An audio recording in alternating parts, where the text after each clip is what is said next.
On Sports Talk, Chip visits with Hall of Fame Minnesota Viking defensive lineman Carl Eller. He asked Eller about the famous Roger Staubach to Drew Pearson Hail Mary pass in the 1975 playoff game between the Cowboys and the Vikings. Up here, he still was a push-up, but down there, how he figured it was a fair play. You know, he didn't push up.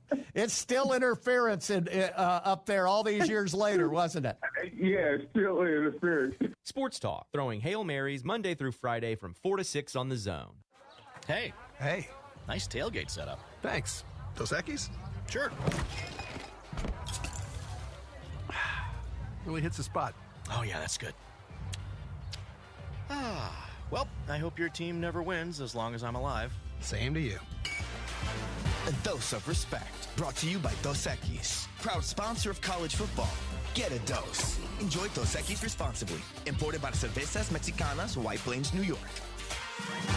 Imagine waking up each morning to friendly faces and graceful surroundings. Imagine a full-service lifestyle with no large entry fee or buy-in.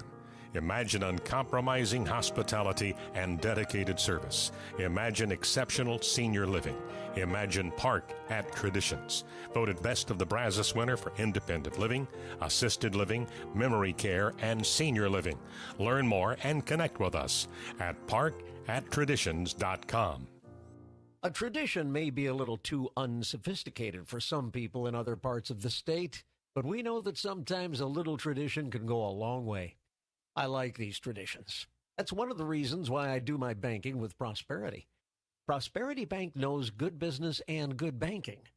They were with me when the economy was rough, and they'll be with me as the economy grows stronger. They run their bank right. It's their tradition. Member FDIC, ProsperityBankUSA.com.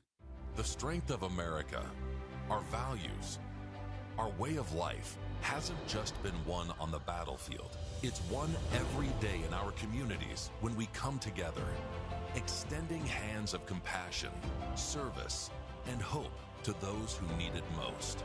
For over 100 years, the American Legion has been strengthening communities across our nation by providing life-saving help and support to our veterans and neighbors during times like we're facing today. It's what the Legion's all about. From blood drives to distributing food, from responding to emergencies and protecting the most vulnerable among us, our mission is making America's communities stronger. We are one family, and therefore, we care. We are the American Legion, veterans strengthening America. To learn how you can help, visit legion.org. One of our biggest problems today is that we are afraid to have others challenge our mindset, and therefore we avoid topics that could lead to challenging conversations. At a young age, we're told not to talk about anything that is remotely divisive. But without having challenging conversations, how do you know that what you're saying is your truth and not just something you were raised to believe? Having conversations is how we learn. It's important to be able to see the other sides of things in order to form an opinion and choose what's best for you. Let's say you were raised to shower with all your clothes on. You could go throughout life thinking that is the best way to get clean. And if you never meet anyone brave enough to talk about hygiene, then you may never know that there is a better way. There's no reason to be afraid of differences. Limiting yourself to certain topics can render yourself unable to talk to friends, coworkers, or even family. To avoid challenging conversations is the same as to keep your mind trapped in a little box. Open your box and start having more civic conversations. Civility. It's an American thing. From AmericanThing.org. He loves our community. From the high school sports update to the mascot of the week. Listen in to Louie, weekdays from 11 to 2. This is KCNE College Station Bryan. From WTAW, I'm Chelsea Reber with a news update on the Zone.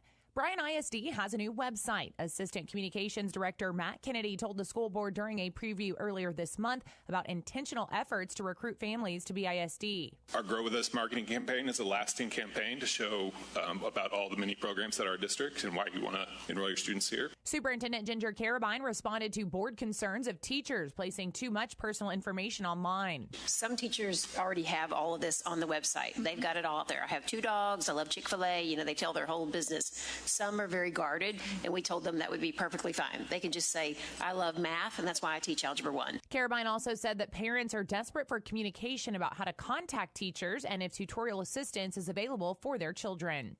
Blinn College administrators tell trustees they have 3 priorities for the upcoming legislative session. During this month's board meeting, Executive Vice Chancellor Leighton Schubert said one is adding to Blinn's service area. We have talked about on several occasions is the potential service area expansion in western Harris County. And Blinn trustees were given legislative priorities from the State Community College Association. That list includes expanding partnerships between colleges and private employers for paid work-based learning opportunities. College Station police responded Thanksgiving night to the report of a car hitting an apartment building multiple times. According to the CSPD arrest report, the driver's breath alcohol level was around 3 times the legal limit. 45-year-old Salvador Lorenzo Monterroso of College Station was arrested for DWI with 1 prior conviction. He's also being held for immigration authorities. The longtime director of the George H.W. Bush Presidential Library and Museum is retiring. The BCS Chamber of Commerce is hosting a business after hours on Thursday at the library, in part to celebrate Warren Finch. Thursday's event starts at 5:30 and includes the lighting of the library's Christmas tree. I'm Chelsea Reber on The Zone. Due to the Texas heat, humidity, not to mention the multiple hail and windstorms, most roofs don't last their full lifetime. But since 2006, AmeriStarRoofing.com has been helping Texans protect their homes from age and storm-related damages, and they have multiple adjusters on staff working directly with your insurance company to ensure that you get the coverage you need to make your home look new again. Call AmeriStar Roofing now to schedule your free roof inspection, 979-446-9874. AmeriStarRoofing.com. If you have a debit card, you're used to spending money. But what if your card actually ended up earning you money? That's not exactly normal, but that's what you can get at A&B. It's called Kasasa Cashback Checking. Don't mind the weird name. What you need to know is that it's a free account with cash rewards. Use your debit card for everyday purchases, and we'll pay you cash back every month. If that doesn't sound like normal banking, well, guess what? We're not a normal bank. So contact A&B today and ask for Kasasa or visit ANB.com. Equal housing lender, member FDIC. Good morning, sports fans. I'm Zach Taylor with your Aggie Sports Minute on The Zone. The Sports Minute is brought to you by Hilco Metal Roofing and Supply. Call 936-825-0500 or click HilcoSupply.com. Texas A&M football wrapped up its year on a high note this past Saturday, stunning 5th-ranked LSU 38-23. Aggie running back Devon Achane had a huge performance, rushing for 220 yards and 2 touchdowns. The junior doesn't know quite yet if it was his last game at Kyle Field, but he says if it was, he's glad to go out on top. That's very special. Like I said, I don't even know how many pictures I took on the way to the locker room. Just basically everybody wishing me, just a lot of love, just a lot of, everybody just enjoying the moment, So, like I said, I love to it, man. I'm happy that I can, if this was my last game, I'm happy to, leave with a great performance as I did. Now, Devon and the Ags will not be going bowling this year as they wrap things up at 5-7. And out to the basketball court, where the Aggie women dropped a tough one to Rice yesterday, 66-58 at Reed. Freshman phenom Janiah Barker recorded her first career double-double for the Maroon and White, which now sits at 4-2 on the season. On the men's side of the court, the Aggies are fresh off an 82-66 victory over DePaul this past Saturday. How to get coaches' take? Tune into the Buzz Williams Coaches Show tonight from 7 to 8 on 1620, 94.5 WTAW. And that's been your Aggie Sports Minute, brought to you by Hilco Metal Roofing and Supply. On The Zone, I'm Zach Taylor. Gotta be connected with The Zone. Follow us on Twitter or Instagram at The Zone 1150. Like us on Facebook at The Zone 1150. Programming alerts, prize updates, scores from games all across Bryan Broadcasting, contest news, and more. Connect with us and always be in the know. Can't remember what team is playing on what station? When are they giving away what? And when is the coach on the show? Follow us on Twitter or Instagram at Zone 1150. And be sure to like us on Facebook at Zone 1150. And always be in the know. If I'm gonna do this, I'll need my news team at my side. News team, assemble!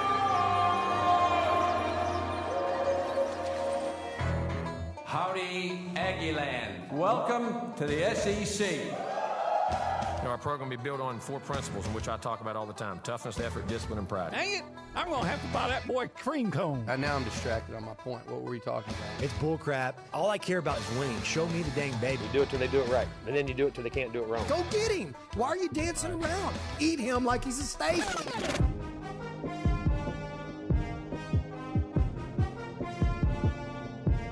He fits what TexAgs radio is about. He fits into what the listeners are going to want. He's a pro on every level. It's Nuño and the crew on TexAgs Radio. Right here on Sports Radio 1150 AM and 93.7 FM. The Zone. Hey, records on my demo. Did y'all boys not get the memo? You guys fan however the heck you want. It's a place of love here. I got some haters in the studio. We'll get into that here in a moment. Welcome into TexAgs Radio, presented by David Gardner's Jewelers here in the Rollo Insurance Studio. It is the Go Hour, presented by The Warehouse at CC Creations. Olin Buchanan here with us. Good morning, Obi. Good morning. It's a really good morning. It's always a good Monday morning after an A&M win over a decent team. So I wanted to talk a little bit about, first off, I've had a smile on my face for a few days, right, since Saturday night. It's just, I think I forgot how nice it is to win because it'd been since September, like a legitimate victory, right? And I'm going to take you back. I guess A&M was up by 21 points, and we're getting up to go to the field because we usually go down to the field with 6 minutes left. And as we're walking, Courtney Fisher's ahead of us, and she turns around and sees us. She goes, "It is nice to smile, isn't it?" And because we were all just like, it's been so long. And I guess it brings me up to the topic to start off the show. And I do have a question for folks that I'm going to throw it out there. You can text us on the A&B text line, 979-693-1150. But does Saturday night's win over LSU change your view of the season? And I think there are multiple ways to answer this that we'll get into it. But then this morning, we're talking about the field storming. And Tomas is anti-field storm because he doesn't want humans to have fun.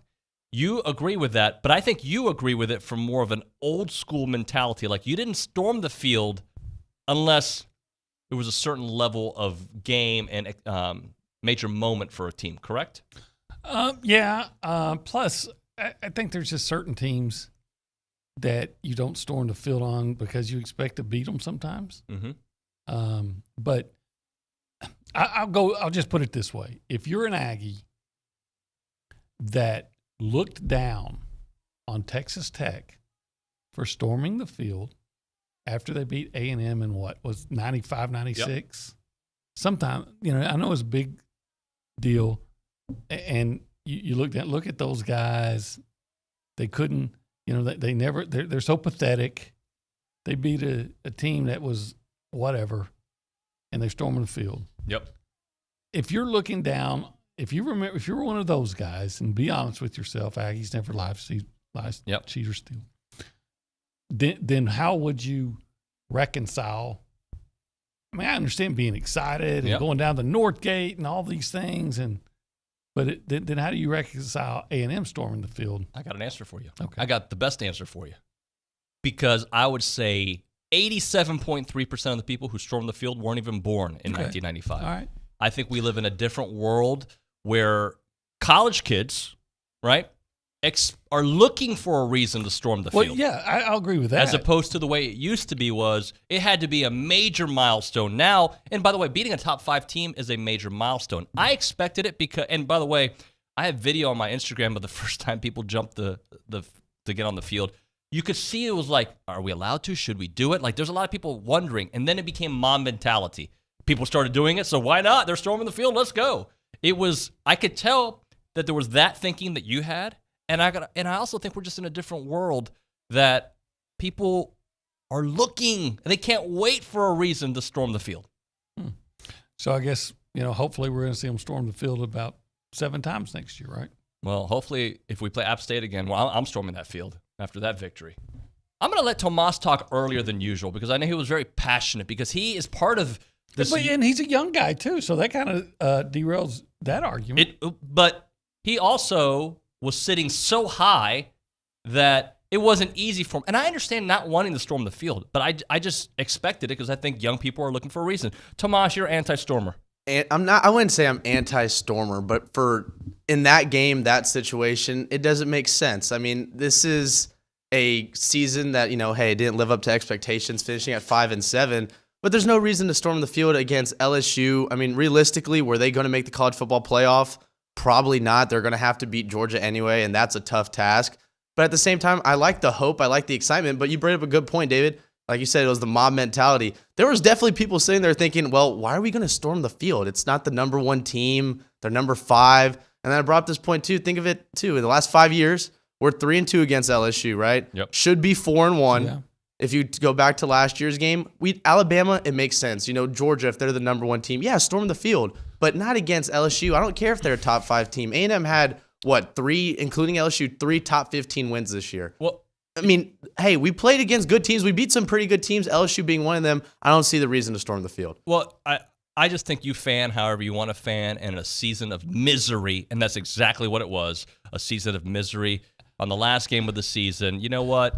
Have a little fun. If I was an Alabama fan, I would want David to be in charge. Because he says, fan the way you want to fan. You want to rub your nads on the guy from LSU, rub your nads on the guy from LSU. You want to poison the tree, fan the way you want to fan. Poison the tree. You want to shoot your sister-in-law because she's not upset enough. Shoot your sister-in-law. I didn't realize that Comedy Central Hour had started, but I don't think you should hurt anybody, hurt an object.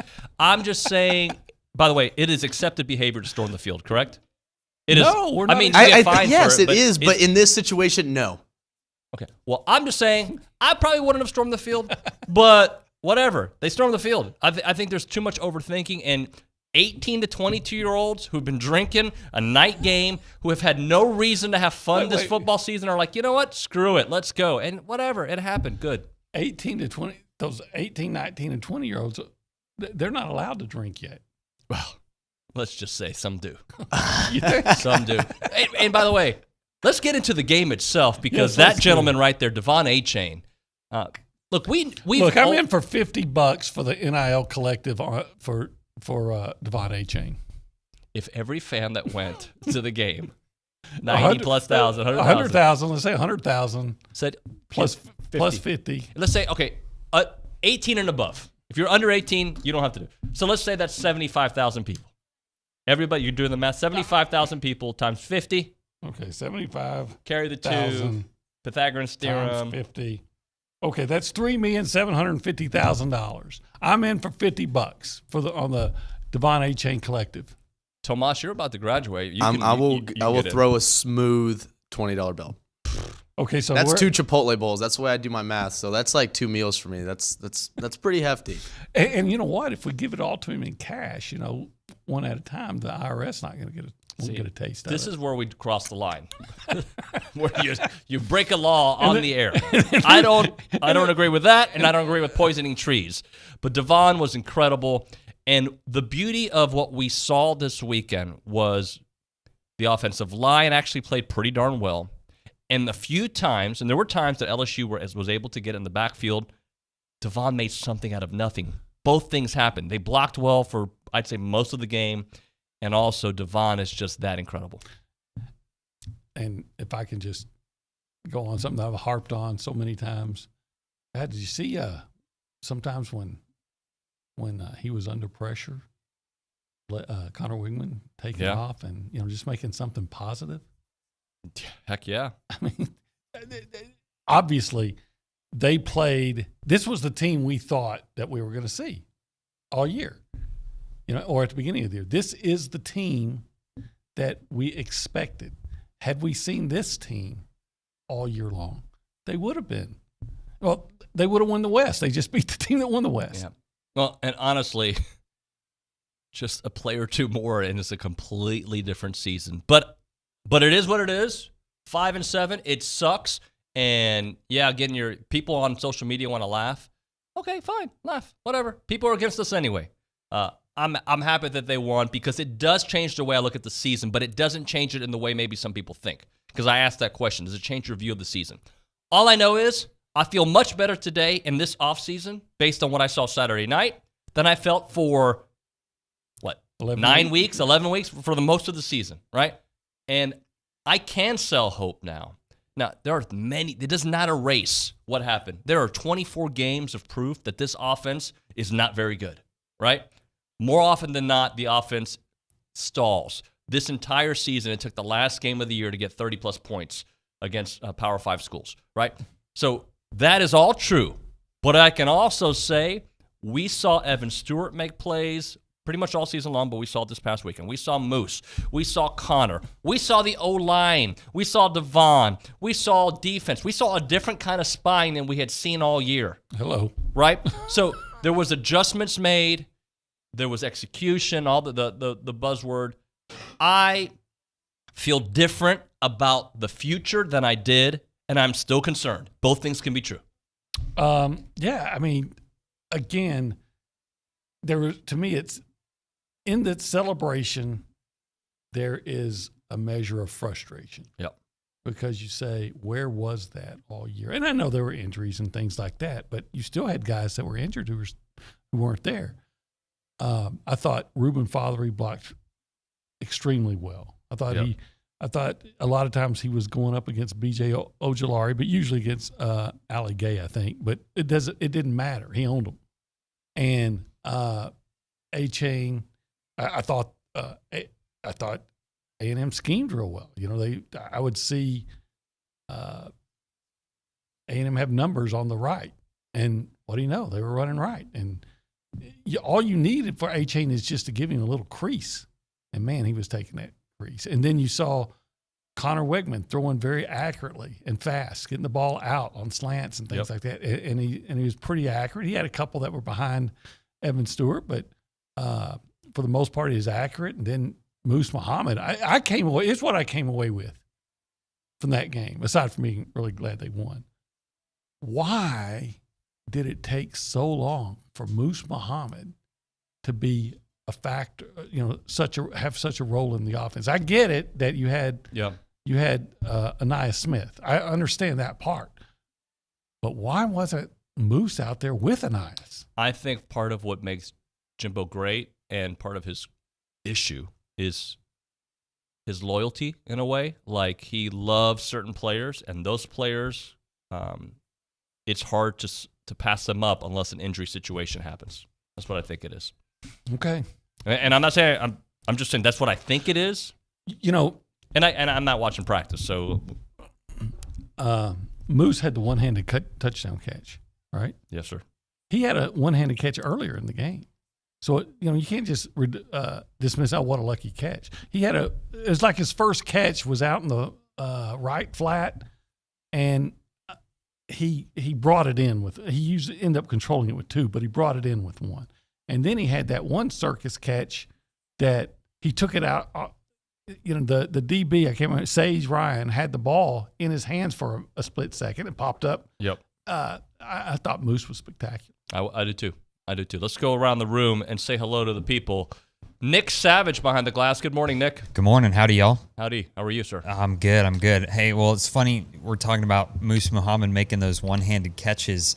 Bryce Anderson was in here yesterday doing those stacked interviews. I think he was doing it with Kennedy and Billy, the interview, and he was saying Moose makes those catches routinely in practice. And I mean, to them, it's not a surprise that he's making plays like that. But yeah, it's just something that I'm definitely excited to see going forward, especially if Connor can throw such a pretty ball. I mean, that ball was wasn't it? Yeah, perfect position. Too far behind him would have been picked. Too short, it would have been picked too. So that was a pretty crazy play.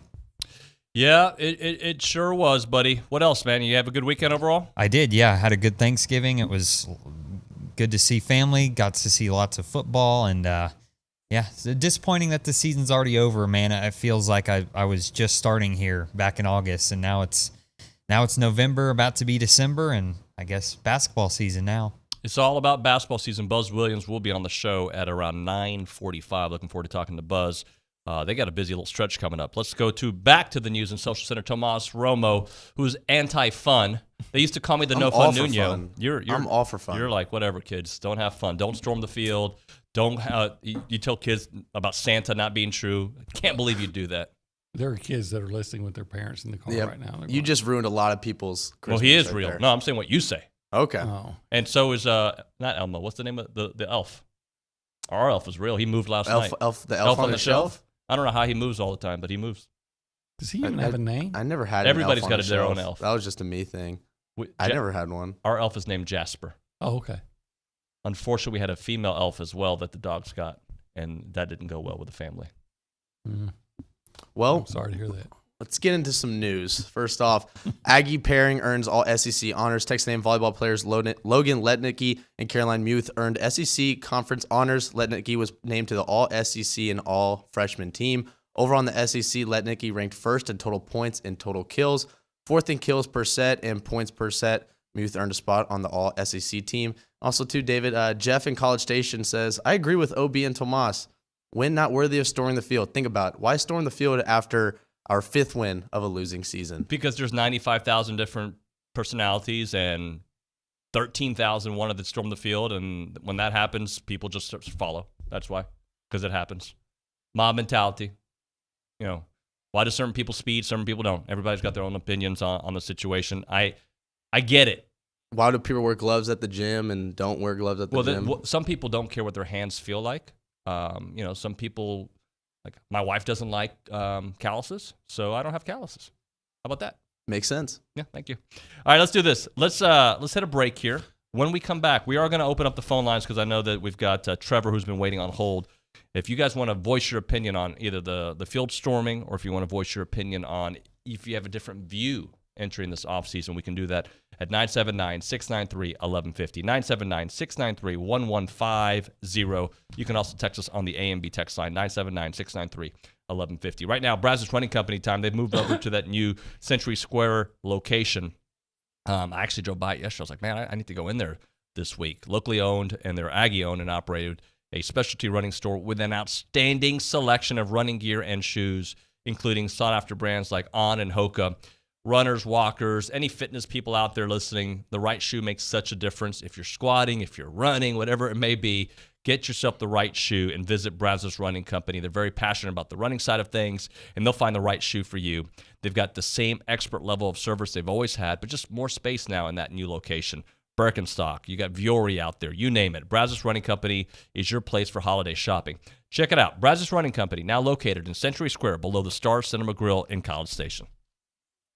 I'm Chelsea Reber with your community calendar on The Zone. The Glen Bryan Theater Troupe presents Fellow Passengers, an inventive adaptation of Charles Dickens' classic, A Christmas Carol.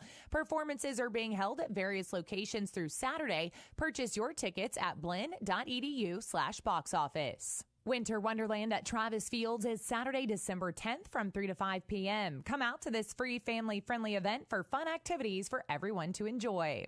This Christmas, Love Beyond. The Salvation Army, in partnership with Bryan Broadcasting, presents Angel Tree 2022. Adopt an angel, make a donation, or volunteer your time. Find more information at salvationarmybcs.org. Submit your event by email to news@WTAW.com. Get into the holiday spirit with Christmas 97.3 FM, playing your favorite holiday hits 24/7 through the entire holiday season. Christmas 97.3 FM. That's your community calendar. I'm Chelsea Reber on The Zone. You know us through the Aggie Ring and our work helping current and former students. You also know that we work to uphold our traditions and help bring Aggies together around the world.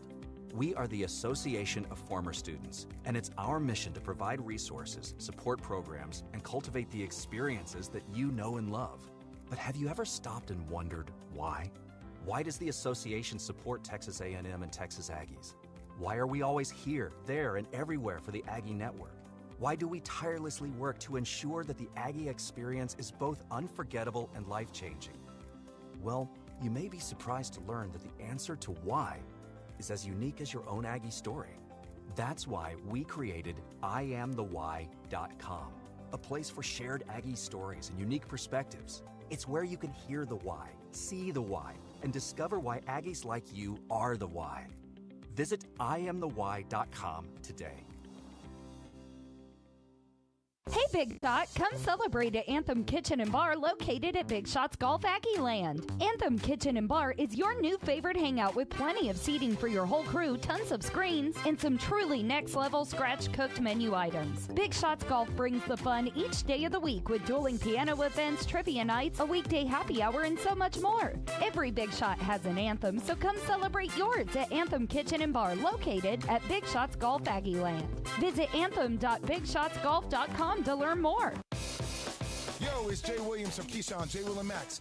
They told us we can give you guys anything we wanted. So we're giving away free cash. You want to talk about money? We're giving away $10K a day. And all you have to do is listen to us for a chance to win. You can win $2,500 an hour every hour, weekday mornings 5 to 8 here on The Zone with Keyshawn, J. Will and Max, powered by WC Tractor. It's a beautiful morning. I think I'll go outside for a while. Greetings. It is TexAgs Radio. We are presented by David Gardner's Jewelers and the Rollo Insurance Studio.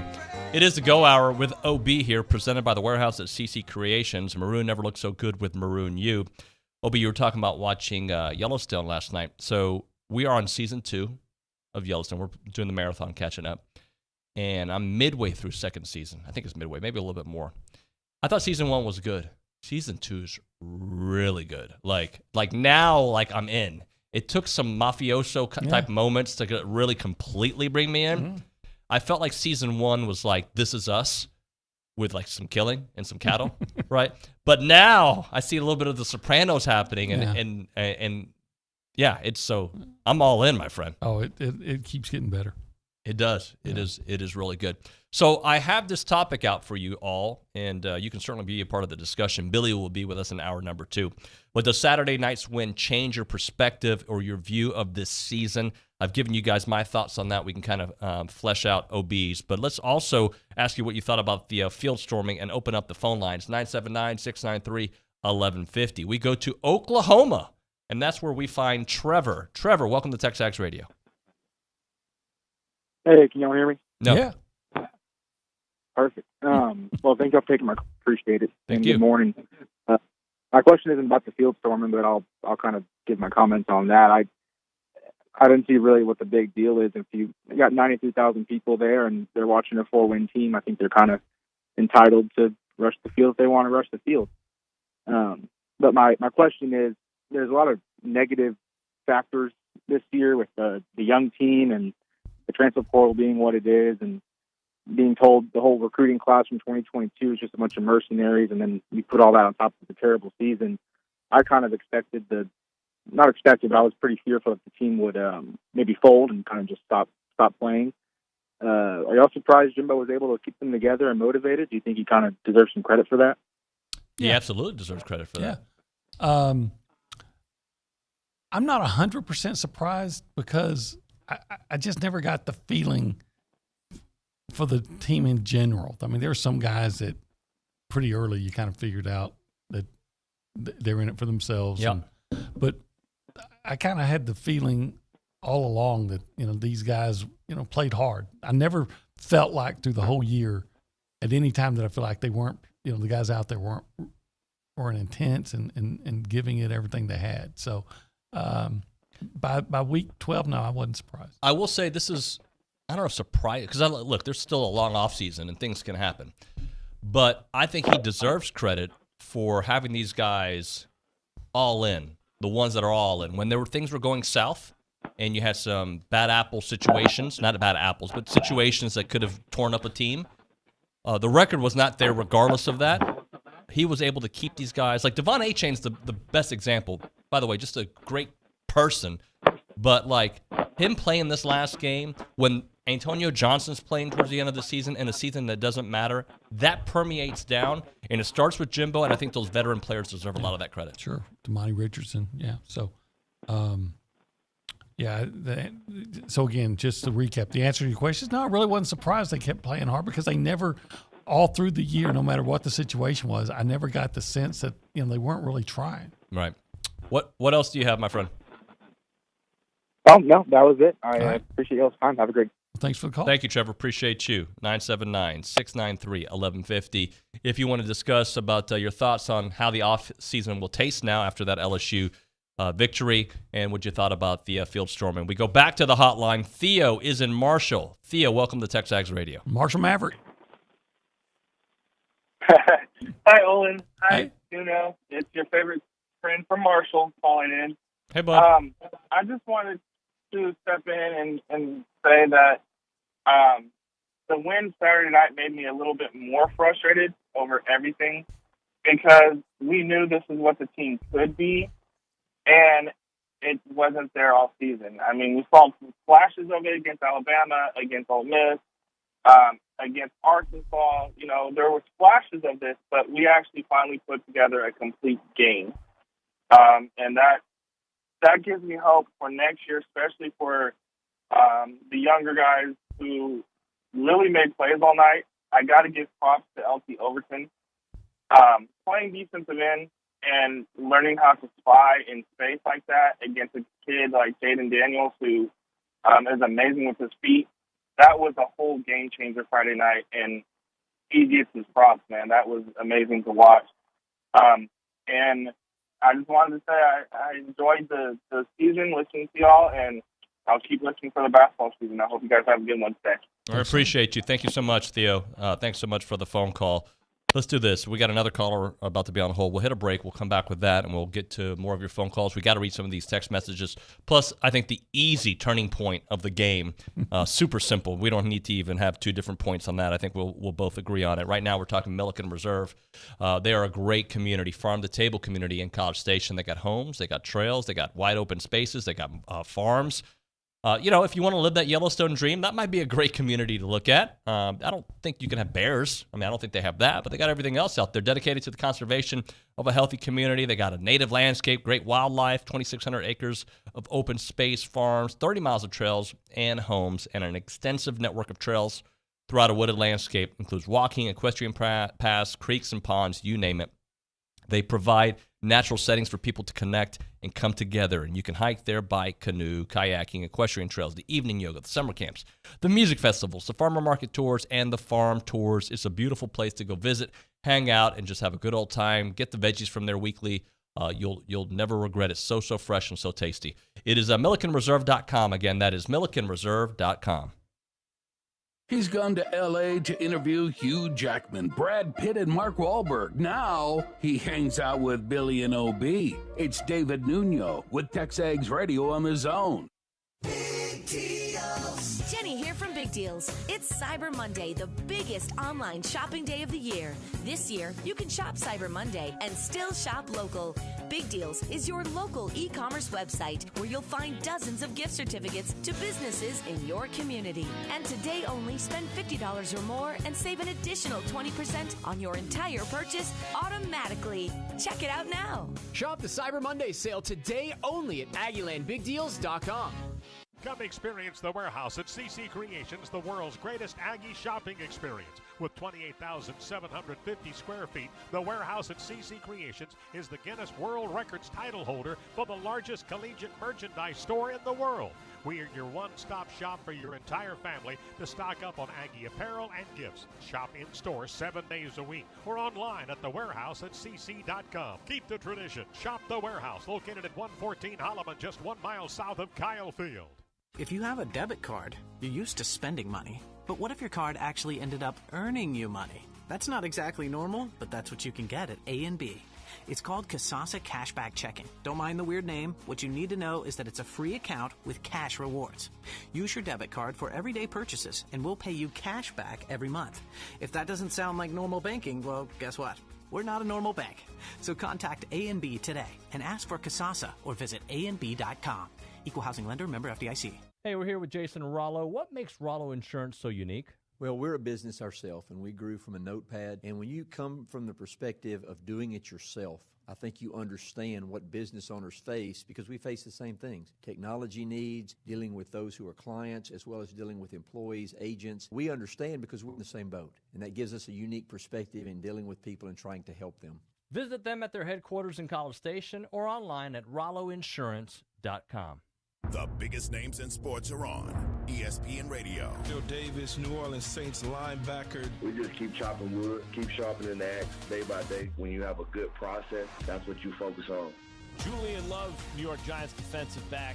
It's been good to leave your house or whatever on Monday, and you see a lot of people on the streets just walking wearing the Giants gear. Joined now by the Honey Badger, Tyrann Mathieu, New Orleans Saints safety. I think we got enough fight in us, and obviously we got enough football left, so I believe in us, no doubt. Former Eagles safety, Pro Football Hall of Famer, Weapon X, Brian Dawkins. It wasn't that moment that makes me want to rip his head off. It's just that he was in the other jersey. That's the way it works. Curtis Martin, former Jets running back and Pro Football Hall of Famer. I love having Key as a teammate. He was one of those guys who you knew you could depend on, no matter what, came hell or high water. Listen in to ESPN Radio, weeknights and weekends on Sports Radio, 1150 and 93.7 FM.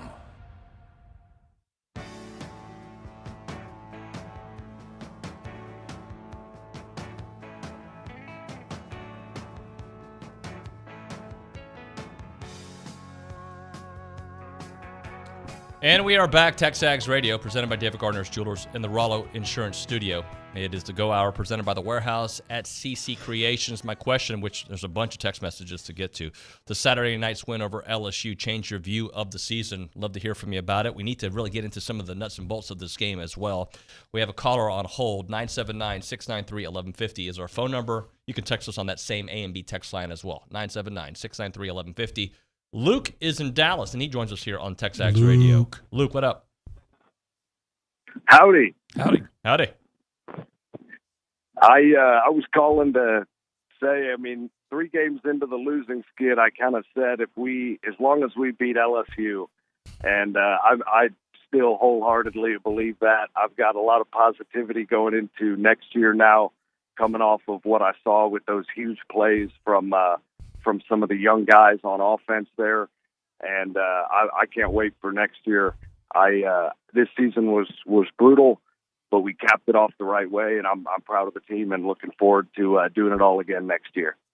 Yeah, well, and I've always said, keep this the majority of this freshman class together, and next year could be a really big year because not only did they beat LSU, but they lost 5 games by 6 points or less, where we're talking about, 1 or 2 plays could have made a difference. Right. And you'll be much more experienced and obviously talented.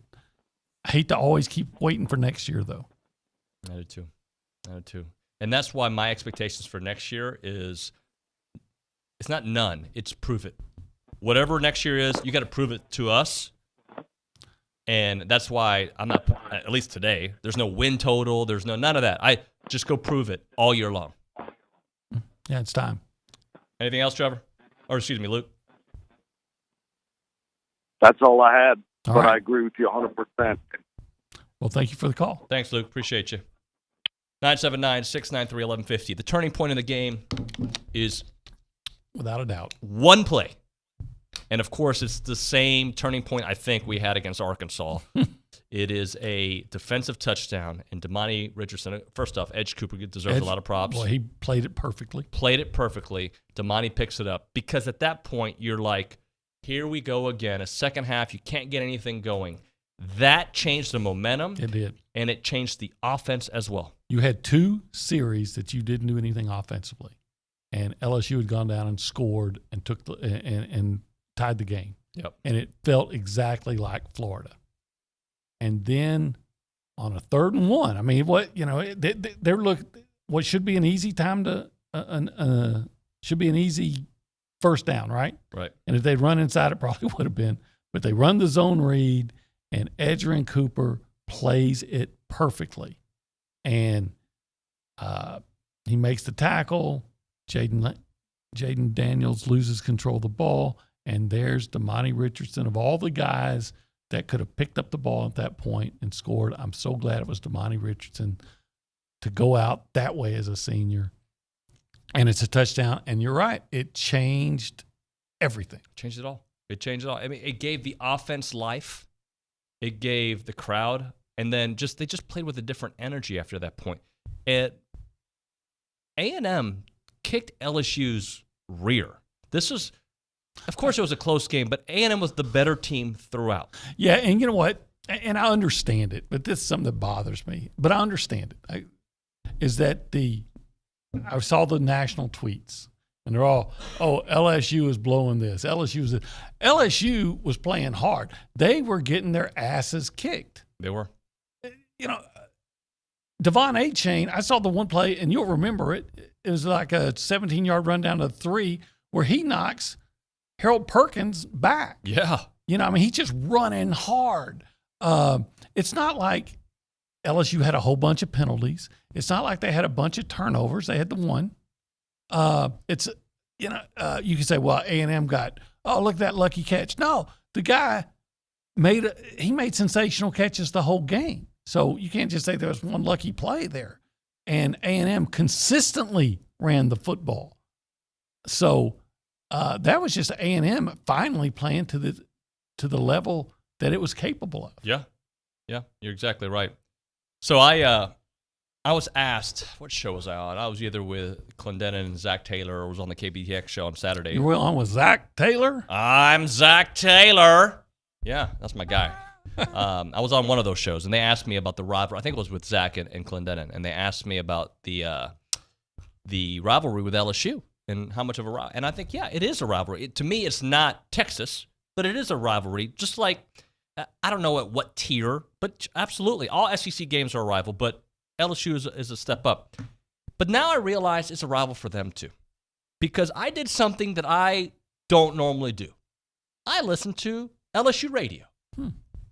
Just because I wanted to see what the narrative was. Was it A&M took it, yada, yada. And when were you listening? This was Sunday morning. Okay. I went back and I listened to my buddy Matt Moscona. Okay. All right. And T-Bob. And I listened to them. And it's interesting.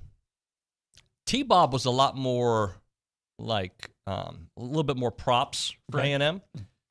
Moscona was. Well, he played, so he understands. Moscona, who, by the way, I think is great at his job, and I think a buddy, was really like, I don't care about A&M. They're a loser program. They've always been in 100 years. It was just funny the way I took their messaging. This game really does matter to them. People can act like it doesn't. It absolutely does. Oh, I think so. I think it probably matters the way Auburn matters to Georgia. You have other teams that you look at maybe a little more as more of a rival. But that game certainly is one of them that's on your list. That, hey, this is one of the teams that I really want to beat. May not be the top of your list, but it's pretty high on the list. You're batting in the first inning. Yeah, and as Tomas said, they should be 4-1 against LSU because I still think they won last year. I know they didn't win. They didn't make the place to win at the end. I think they shouldn't have been put in that position. But the officials took the play away from Damani, which would have iced it. Let me ask you this. This is a dumb question, but I'm just going to ask you. If you could trade Saturday's win for a win in Baton Rouge last year, would you trade it and have a 9-3 season last year, and then this season go 4-8? Yeah, probably. I thought there was still more not a whole lot more, but more at stake. Mm-hmm. And this year, I feel great about, don't get me wrong, I still feel great about that win. I decided to wear my trusty A&M sweater. People love that one. But it's still a losing season. Yeah. So here's one. I'm going to read one on the A&B text line, and then the rest of it is going to come from Tomas. Why haven't I heard anything about 38 carries by Achane? Why weren't we using him like that all season? Well, because it wasn't as effective all season. Because we'd had good first halves and not good second halves because the offensive line was inconsistent. Yeah, and I have heard people also complain about A&M using Achane too much. And, they were he's not an every down back. Well, he just carried the ball 38 times. And I saw him, at least on one play, stonewall B.J. Ojulari on pass protection. So I've never understood any criticism of Devon Achane. But I don't think you want to run anybody 38 times if you can help it. No, but like the most impressive, there were so many impressive things. It's not a most impressive. A thing that I found so impressive was A&M on third downs, and more specifically, Devon on third downs. He turned a 3rd and 1 into a 15-yard gain or whatever. He turned, a play that they'd stop into a first down. Like, he was just incredible. I can remember one play in particular. They were looking at like maybe it was 2nd and 2 or something like that, and LSU had it defended perfectly, and yet just because he's such quick feet, he was able to so quickly change the direction where he was going to run, and was able to like get on the inside shoulder of a guy that looked like he had him all, targeted, and just turned it into like a 3-yard gain, but it was a first down. 4 for 4 in the red zone, the Aggies were, and they seized their opportunities, they seized their moments. And 3 of those were touchdowns. Yeah. So, they've been successful in the red zone before, but it came down to field goals. Yeah, absolutely. Let's go back to Tomas. He's got a couple text messages for us. Chase in Houston, there is just nothing sweeter than having such a terrible season and coming out and beating the absolute hell out of those swamp monsters down there from LSU. Yeah, it was great. It was great. And I think you don't have to apologize for enjoying one win in a terrible season. No. We all recognize the season sucks. We are not happy. But can I sell hope? If you keep the crew, which I think you will keep the bulk, you keep the crew, then yeah, I can sell hope. I can absolutely sell hope. There should be hope. You just beat, like we've just said, the number 5 team in the country. You were 2 yards away from beating Alabama. You gave away the loss to South Carolina. There will never be an excuse. You'll never probably lose to a team like Appalachian State again in history. Yep. You had a great chance against Ole Miss. Probably didn't answer the bell against Florida. You were going to lose that one. But and quite frankly,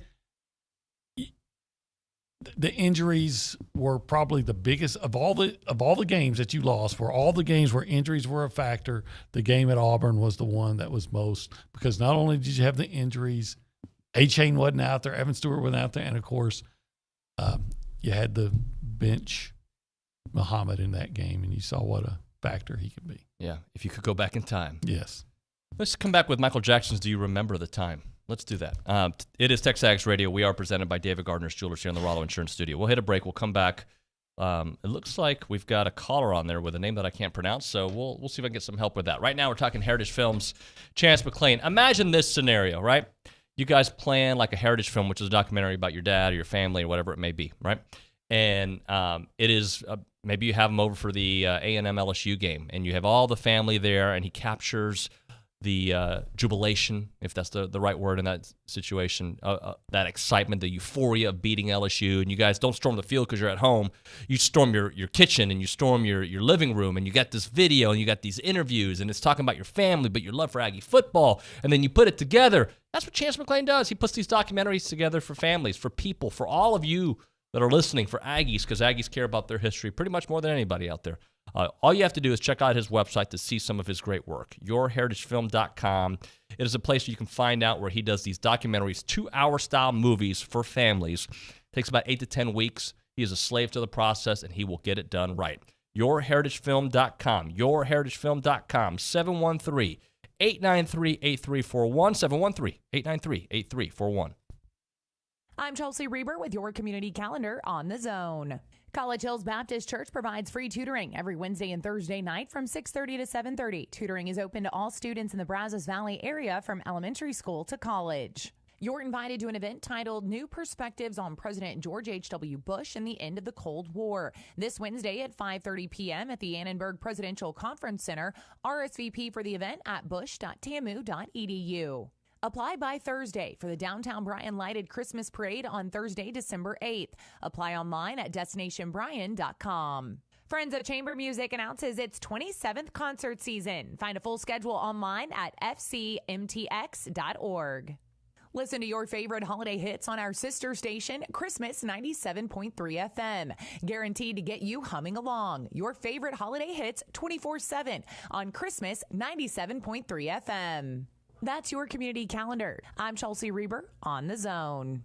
This Christmas, love beyond. The Salvation Army, in partnership with Bryan Broadcasting, presents Angel Tree. Show love to a local child in need by adopting an angel from the Angel Tree inside Blue Baker Restaurants, the Post Oak Mall Food Court, or online at salvationarmybcs.org. Select your angel, shop for their gifts, and return them by Monday, December 12th. Join us to show families in need that love exists beyond hardships. For information or to volunteer, visit salvationarmybcs.org.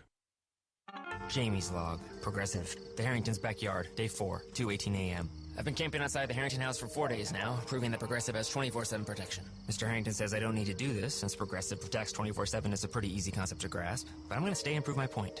Besides, there's a big tree branch over the roof, and I think it's planning something.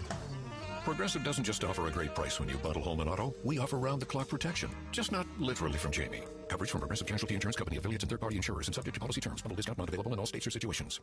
WPI needs a service technician to diagnose and repair heavy equipment for their Bryan location. This full-time position comes with a company vehicle, insurance, 401k, paid holidays, paid vacation, and competitive pay if you or someone you know is hardworking, dependable, and looking for full-time employment in the construction equipment repair industry. Apply in person with Jesse James at WPI in Bryan, Highway 21 East at Marino Road. WPI, an equal opportunity employer.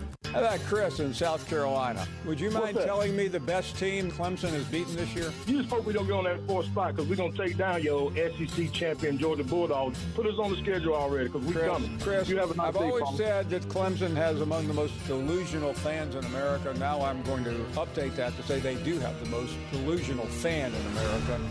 It's the Paul Feinbaum Show, powered by Polaris Fun Center, 2 to 4 weekdays on the Zone.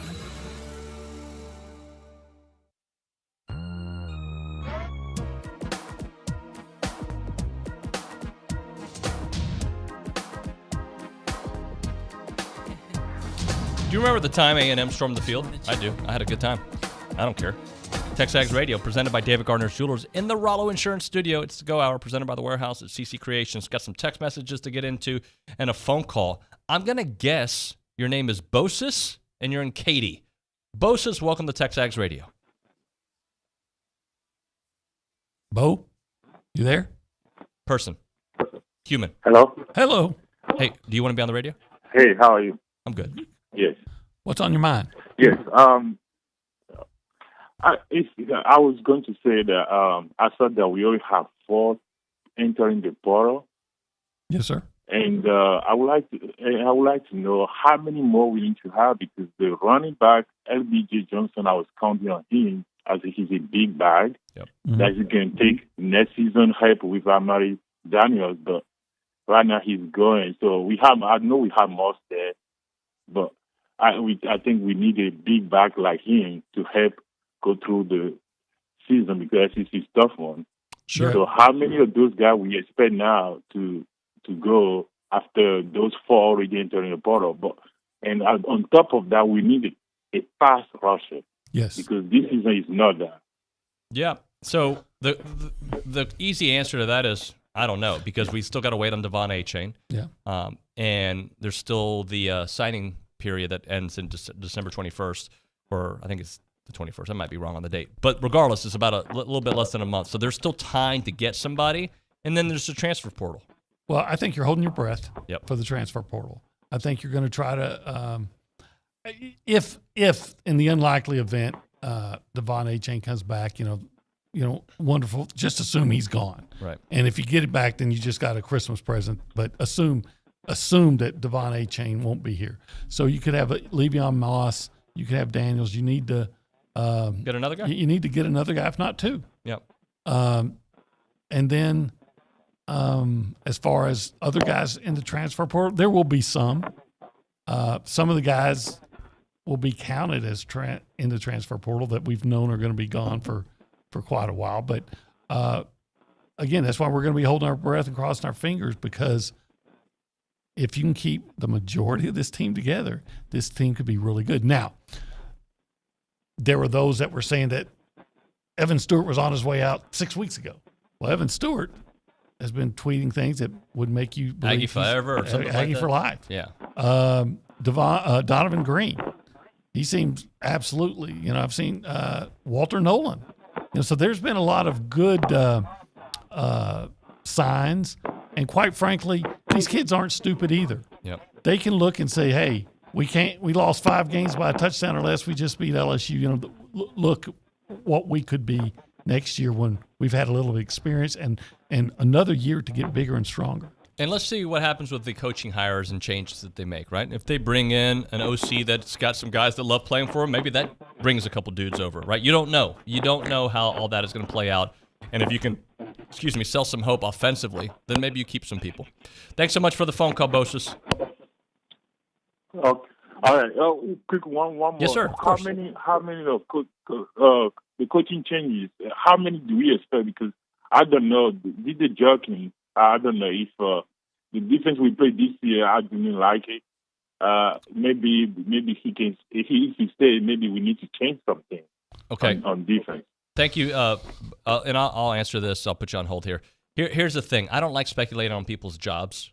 I don't think that's my role here. I don't know who's going to change. I think the one thing we know is that Jimbo's entertaining an offensive coordinator. I think DJ Durkin, there were some definite issues this year. But if you look at the overall production, the defense was solid this year. They were solid.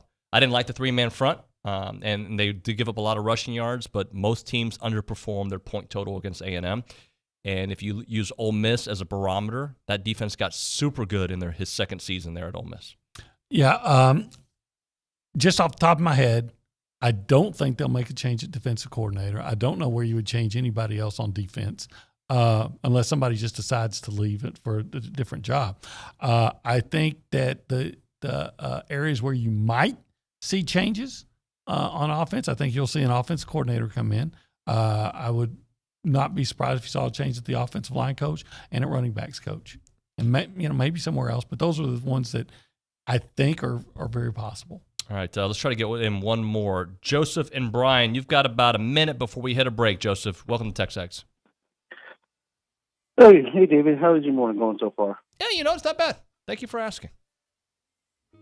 What's on your mind? Appreciate it. I'm not going to ask Olin because he's trying to get rid of A-Chain, but if he does remember, I'm giving $50 to the collective. Earlier this season, A-Chain said earlier this season his mama was going to make him stay if he didn't have a great season. This would be a great season for a normal person. Maybe I should give the money to Miss A-Chain as the collective. We should start a collective for Mrs. A-Chain. Joseph, I'm going to have you go to TexAgs.com, become a stacked member, and listen to my interview with A-Chain yesterday. I did ask him about his future. He's not ready to commit either way. I think he's weighing all of his options, and I wouldn't be surprised if he goes to the NFL and is a first or second round pick. I wouldn't be surprised if he's back here next year. I'll just leave it at that. Joseph, thanks for the call, man. Oh, I hung up as he was saying goodbye. That's so rude. I didn't mean it that way. OB, good job today. I just want to say that, again, when you have a great player, assume that he's going to the NFL when he's – and if he doesn't, think of it as you just got an early Christmas present. He can do what he's I think legendary status at A&M, right? I think he's reached that level. And could be even better. Even better.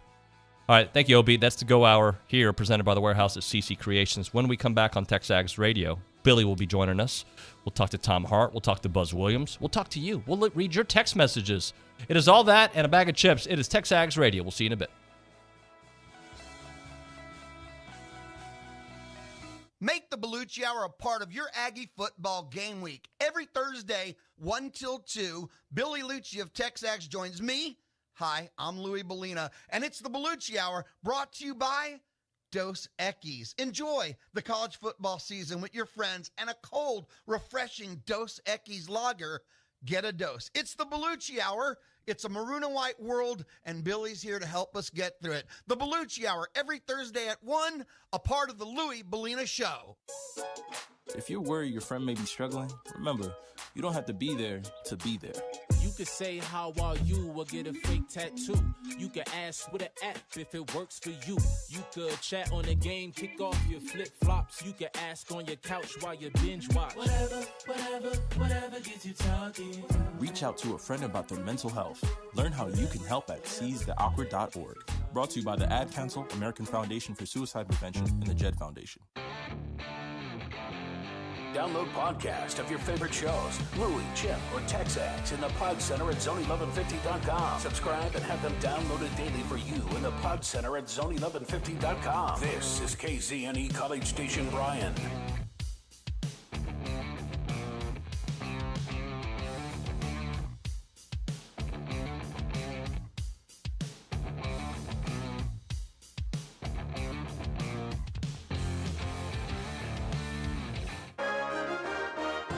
From WTAW, I'm Chelsea Reber with a news update on the Zone.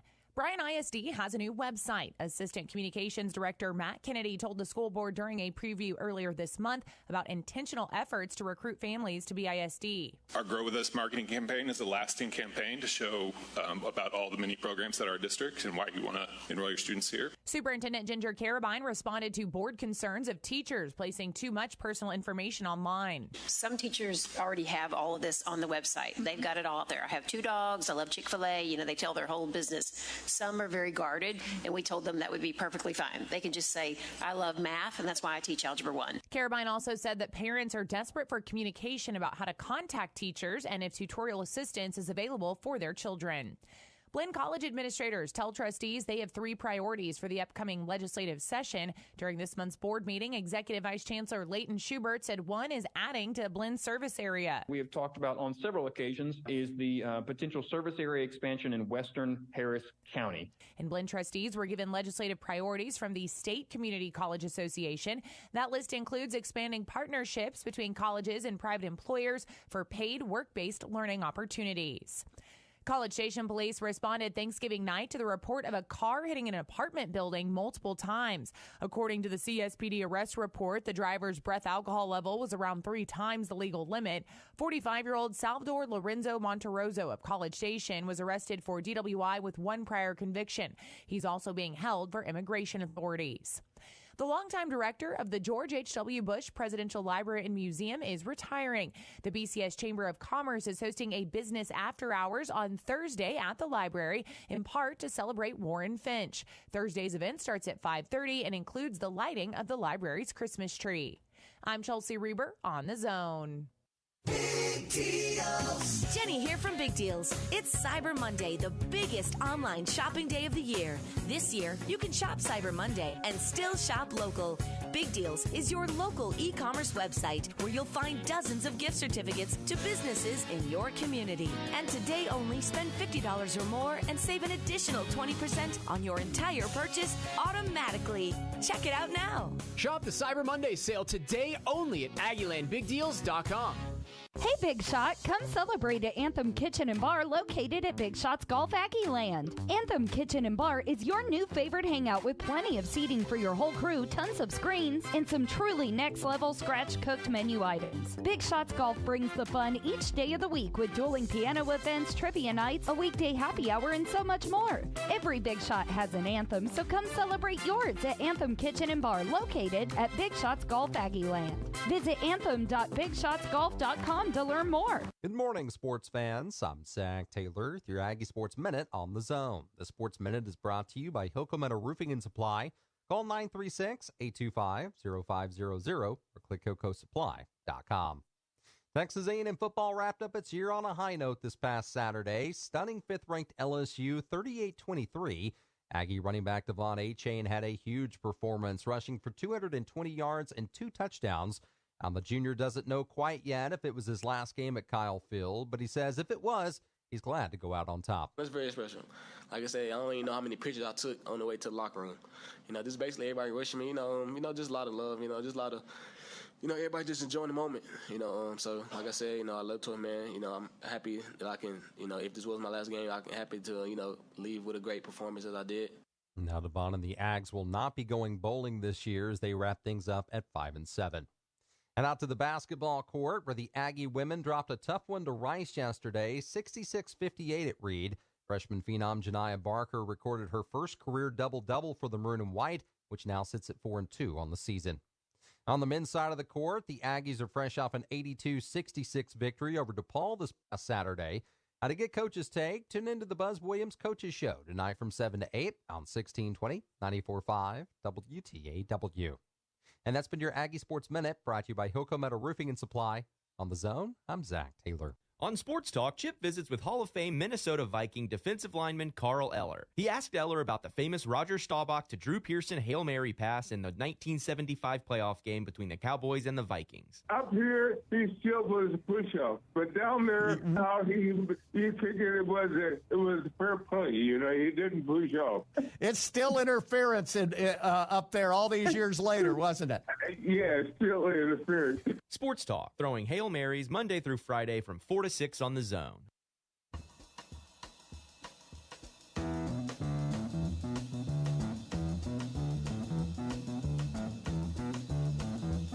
You know the day destroys the night. Night divides the All right, we're back. TexAgs Radio, presented by David Gardner's Jewelers here in the Rollo Insurance Studio. Billy should be joining us here shortly. We got a lot of text messages to get into. We'll certainly do that. We'll still open up the phone lines. We've got Tom Hart joining us at around 9:20. We also have Buzz Williams at 9:45. So a busy 9 o'clock hour for you here on the program. It is now time for Around Aggieland, presented by Norman G. State Bank. Norman G. State Bank. Rock solid banking. The website, normangstatebank.com. Kay Nagley, good morning. Good morning. Look at you all happy. We won. I know. It's a happy environment around here. I knew radio would be fun this week. Yeah, it's good. In fact, it's fantastic. That's what it is. Good adjective. Thank you. So getting into Around Aggieland, Devon Achane rushed for a career-high 215 yards to highlight Texas A&M's offense on Saturday night with a 38-23 upset of the LSU Tigers at Kyle Field. The Aggies' underwhelming season will now come to an end as they finish 5-7 on the year. So not anything anyone was looking for, but it's over, so we can now move on off season and see what's to come. Yep. Women's basketball, a subpar fourth quarter, halted Texas A&M from finishing a close one at Reed Arena as the Aggies dropped their second non-conference game of the season on Sunday to Rice, dropped that 66-58. The Aggies look to bounce back from this loss as they head on the road to face undefeated Kansas and Lawrence this week. That tilt will be set for Wednesday night at 7 p.m. Men's basketball, Buzz Williams and company will return to Reed Arena to face SMU this Wednesday. Also, me and Tomas's joint birthday that we figured out. Cool. At 7 p.m. at Reed Arena. Make sure you get out and support your Aggies. And then volleyball, Texas A&M's Loden Legnicki and Caroline Muth earned Southeastern Conference honors. Announced by the league on Sunday afternoon, Legnicki garnered All-SEC and All-Freshman team honors, and Muth earned a spot on the All-SEC team as well. So congrats to them. So how did you feel about the field storming? Okay, so we were talking about this earlier, and I said I see both sides to it, and Obi told me to pick a side, but I was like, listen, has it been one of the most disappointing seasons probably ever? Yes. So do people deserve to be happy and have a little celebratory moment? Absolutely.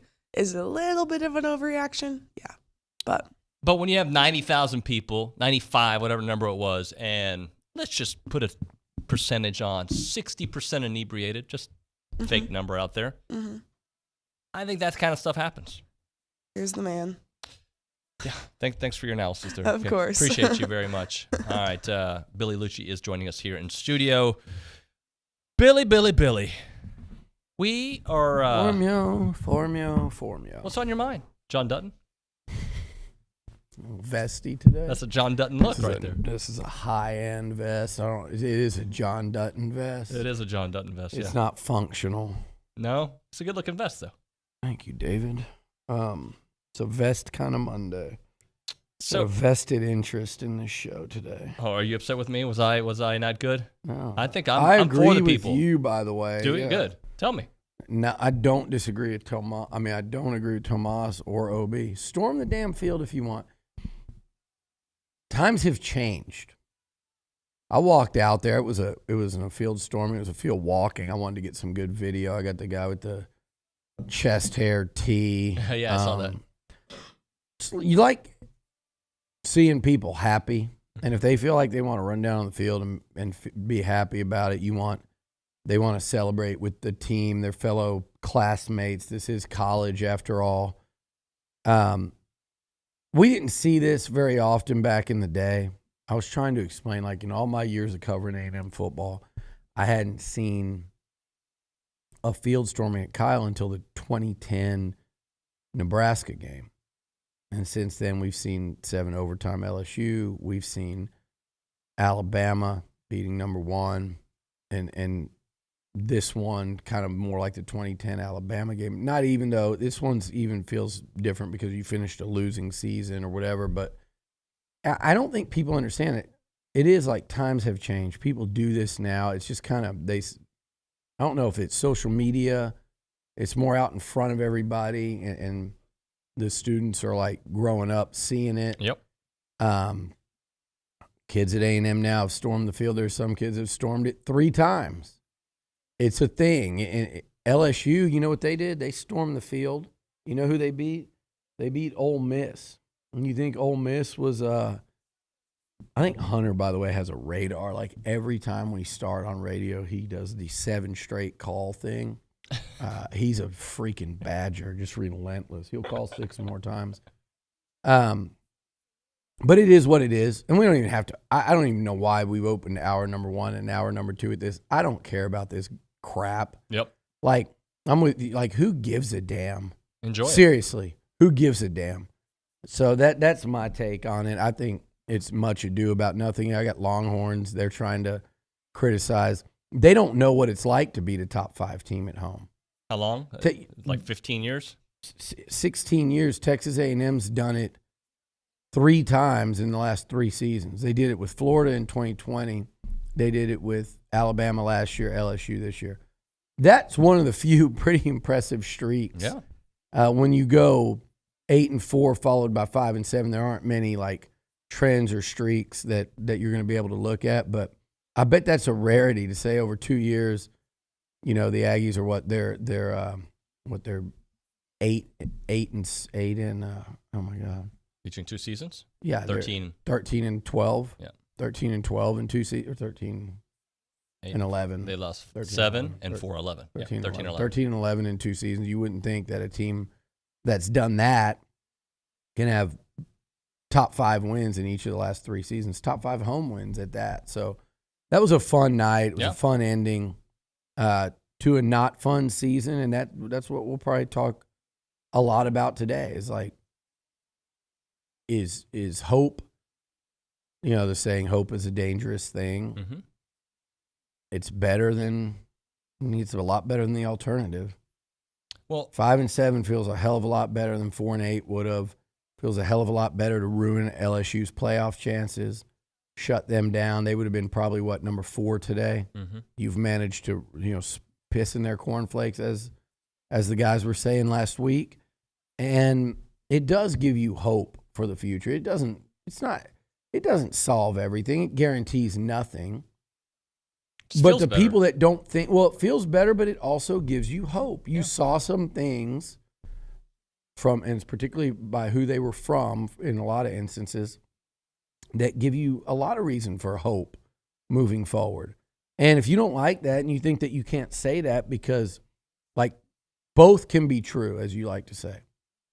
You can have hope for the future based on what you saw not only Saturday night, but from certain players, and if not the team, down the stretch, but also say this was a season in which A&M terribly underachieved, and it was year 5, and that Jimbo's got to really look in the mirror and look at the program and say there's a lot we need to change or we're not going to get this thing done. Both can be true. It's not 100% negative of what's going on over there in terms of moving forward. Yep. This year, yeah, until Saturday night, yeah, it was miserable. I will say, I was talking to somebody the other day, and I said, this is what the Longhorns and Sooners don't really get, especially the Longhorns, because at least OU fattened up on the crap that's been the Big 12.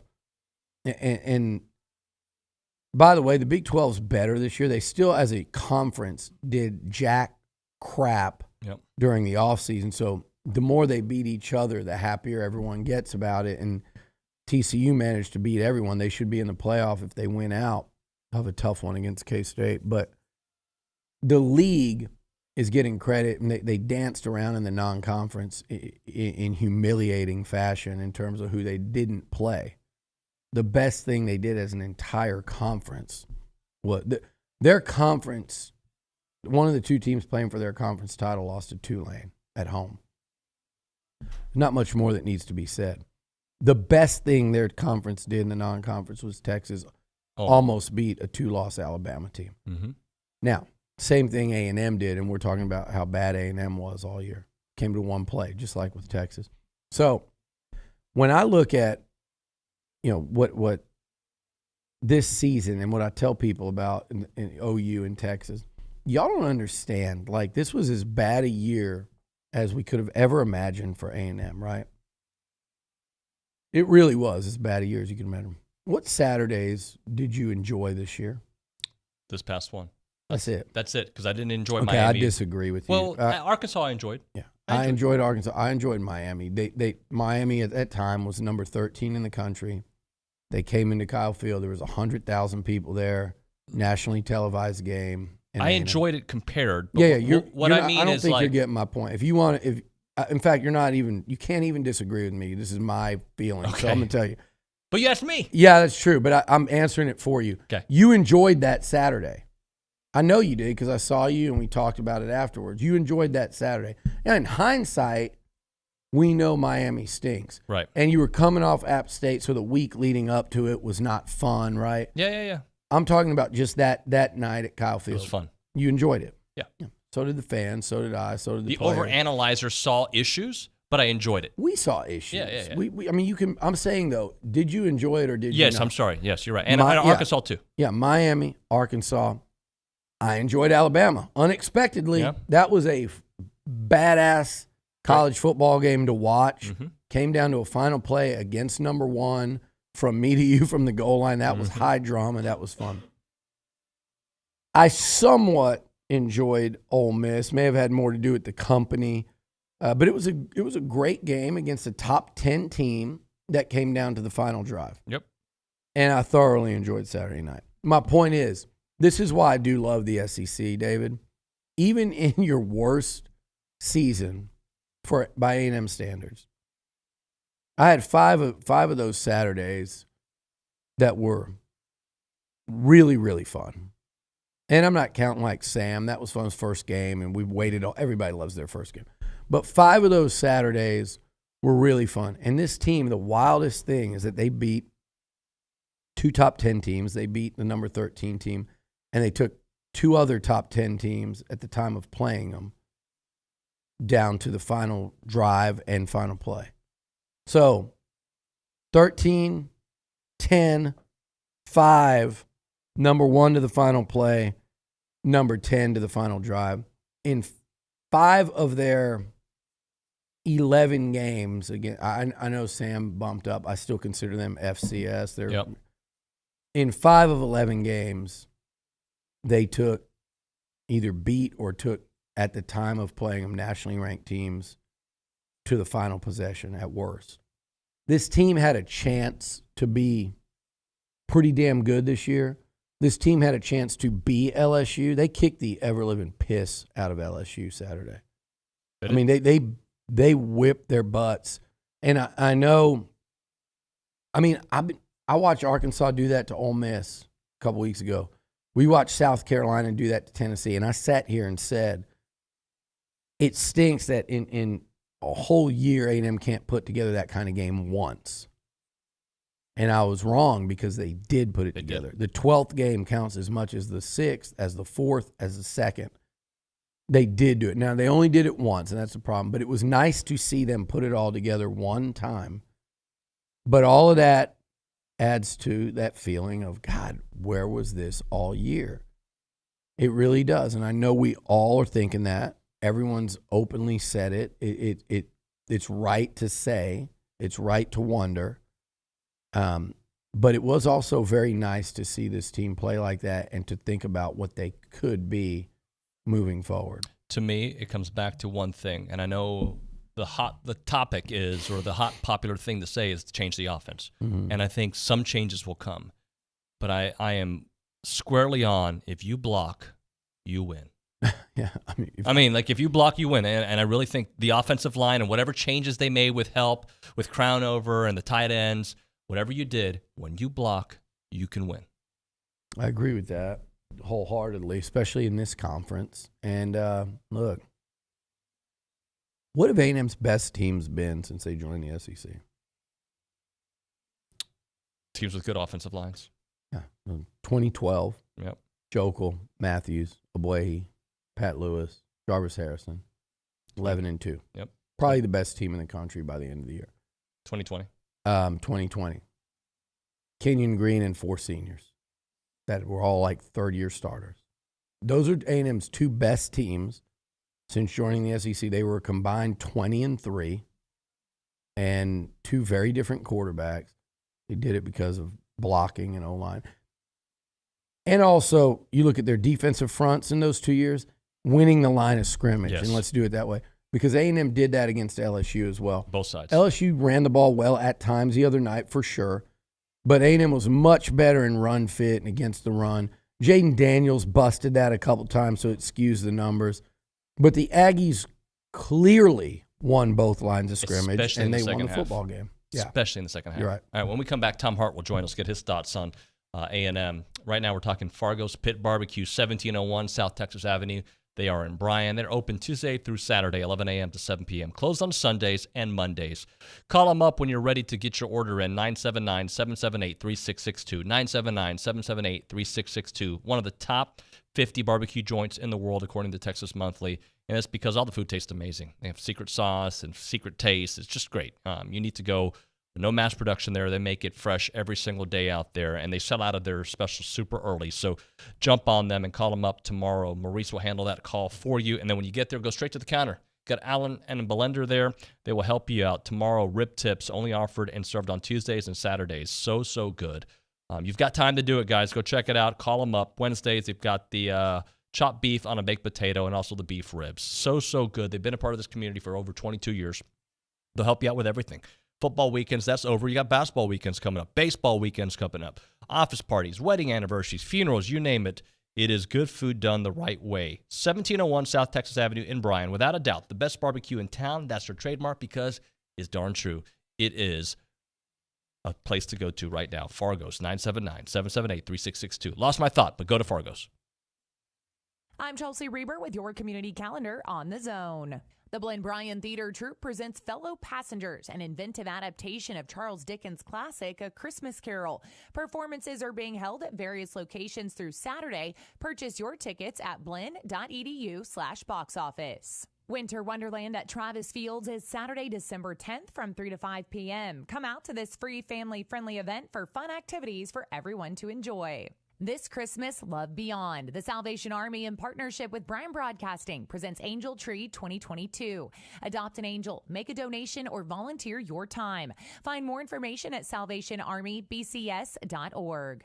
Submit your event by email to news@WTAW.com. Get into the holiday spirit with Christmas 97.3 FM, playing your favorite holiday hits 24/7 through the entire holiday season. Christmas 97.3 FM. That's your community calendar. I'm Chelsea Reber on The Zone. This view was worth a hike. Right? And it's a good way to stay on top of my health. Yes, I'm Cologuard, a prescription colon cancer screening option for people 45 plus at average risk. Have you screened for colon cancer? Not yet. Don't wait. It's more treatable when caught in early stages. Tell me more. Cologuard is non-invasive and it's used at home. It detects altered DNA in your stool to find 92% of colon cancers. 92%? Yep, even those in early stages. This was seen in a clinical study with patients 50 and older. Any positive result should be followed by a diagnostic colonoscopy. False positive and negative results may occur. Cologuard is not a replacement for colonoscopy in high-risk patients. Do not use if you have had adenomas, have inflammatory bowel disease and certain hereditary syndromes, or a personal or family history of colon cancer. Most insured patients pay $0. Ask your provider or an online prescriber if Cologuard is right for you, or visit Cologuard.com. I'm in. Razis Running Company has moved to Century Square. Same passion for running and fitness and for finding the right shoe that fits your stride and style. Now with so much more. In addition to the sought-after running shoe brands like On and Hoka, Razis Running Company now carries Birkenstock shoes, and they are the only place in town to carry Viore clothing, one of the hottest athletic wear brands in the country. Both make great gifts. So come shop Aggie-owned and operated Brazos Running Company, now located in Century Square below Star Cinema Grill in College Station. Make the Belucci Hour a part of your Aggie football game week. Every Thursday, 1 till 2, Billy Lucci of TexAgs joins me. Hi, I'm Louis Bellina, and it's the Belucci Hour brought to you by Dos Equis. Enjoy the college football season with your friends and a cold, refreshing Dos Equis lager. Get a dose. It's the Belucci Hour. It's a maroon and white world, and Billy's here to help us get through it. The Belucci Hour, every Thursday at 1, a part of the Louis Bellina Show.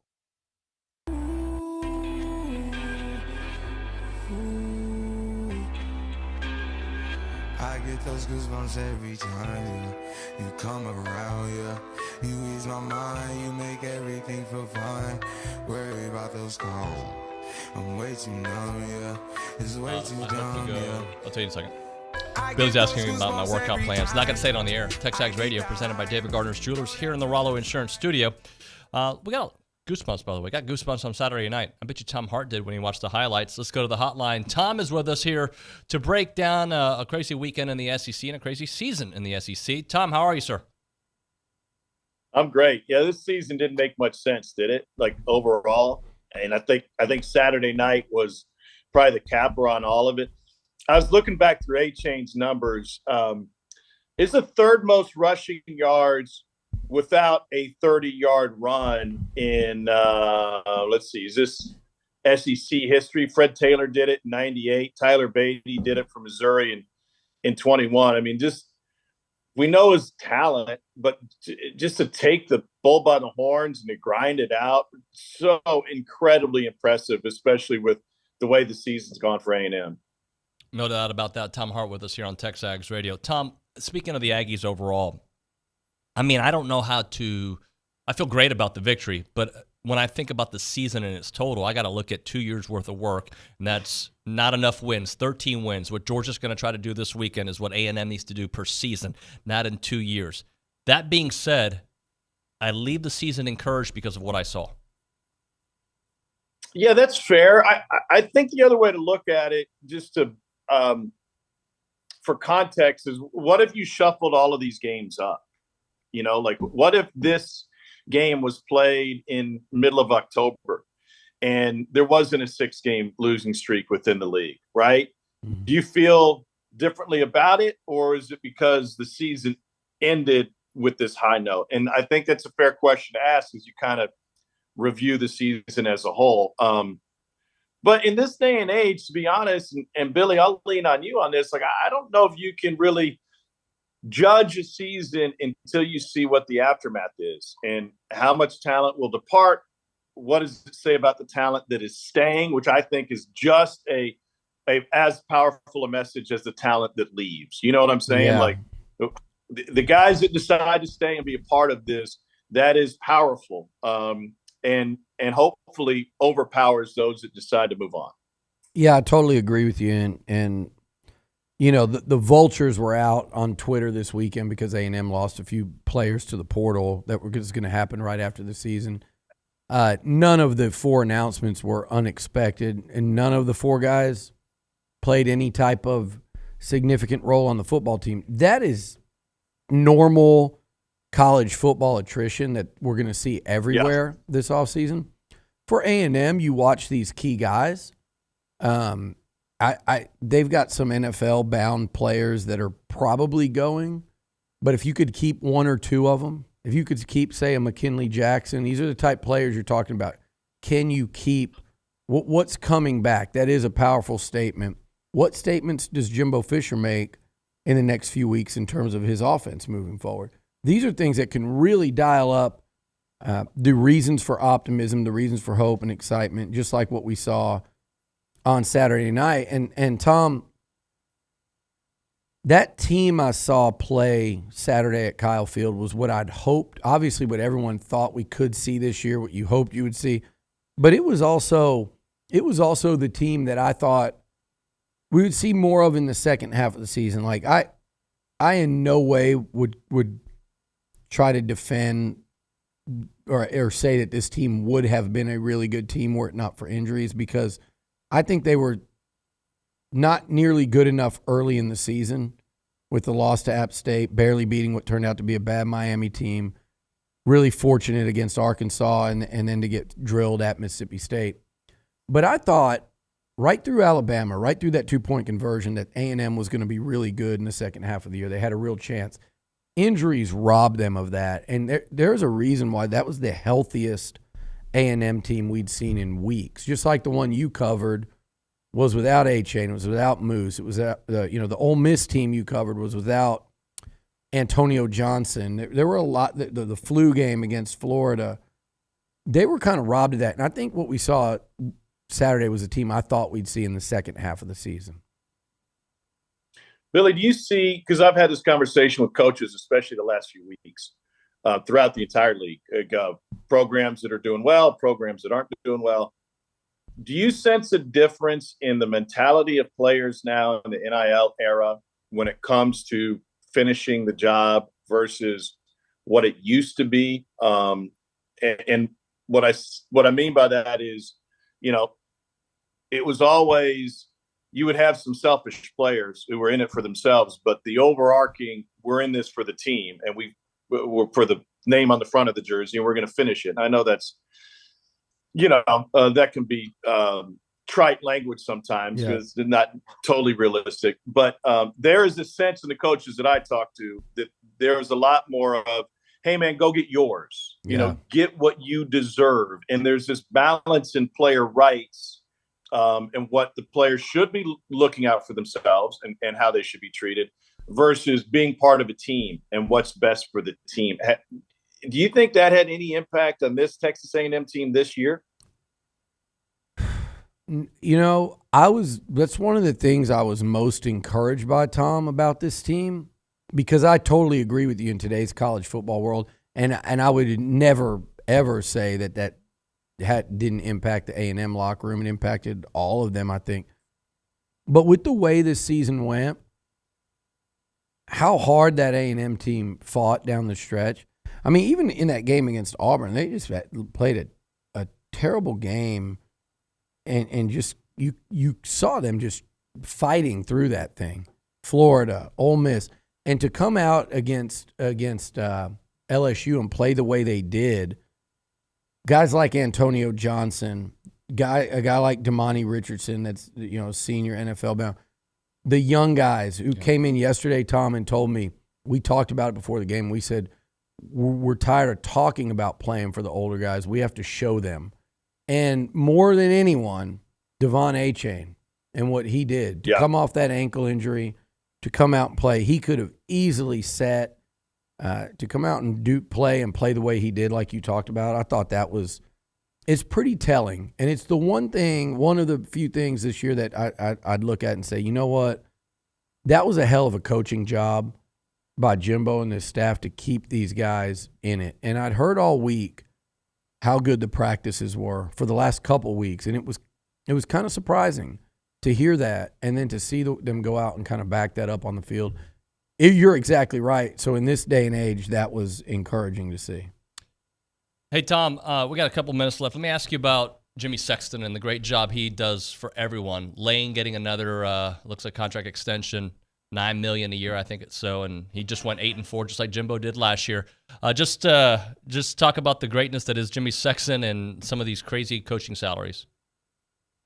He's got superpowers, man. I mean, he really does, and the agents have this control over athletic directors, this fear that, and I think it's because we put coaches on a pedestal, just by the nature of the sport, right? I mean, they're the ones that end up with the statues usually outside the stadium. So we put them on this pedestal, and you're all in when your guy is your guy, and you can't imagine losing him. The Ole Miss fans went through that with Lane when a year ago, when the Miami job was open, and there was some thought that, he'd be interested in that. They were like, yeah, well, if he goes, he goes. We're not going to break the bank for a guy. We can't afford that. And it's amazing how the last year was actually a better year for Ole Miss, and now they're convinced that they can't lose him, and they had to come out of pocket to keep him. Great for Lane. The money that's in college sports right now, the head coaches get all the headlines, and those numbers are astronomical. But if you look at the growth that is of assistant coach salaries, strength coach salaries, those have risen in lockstep with the head coach salaries.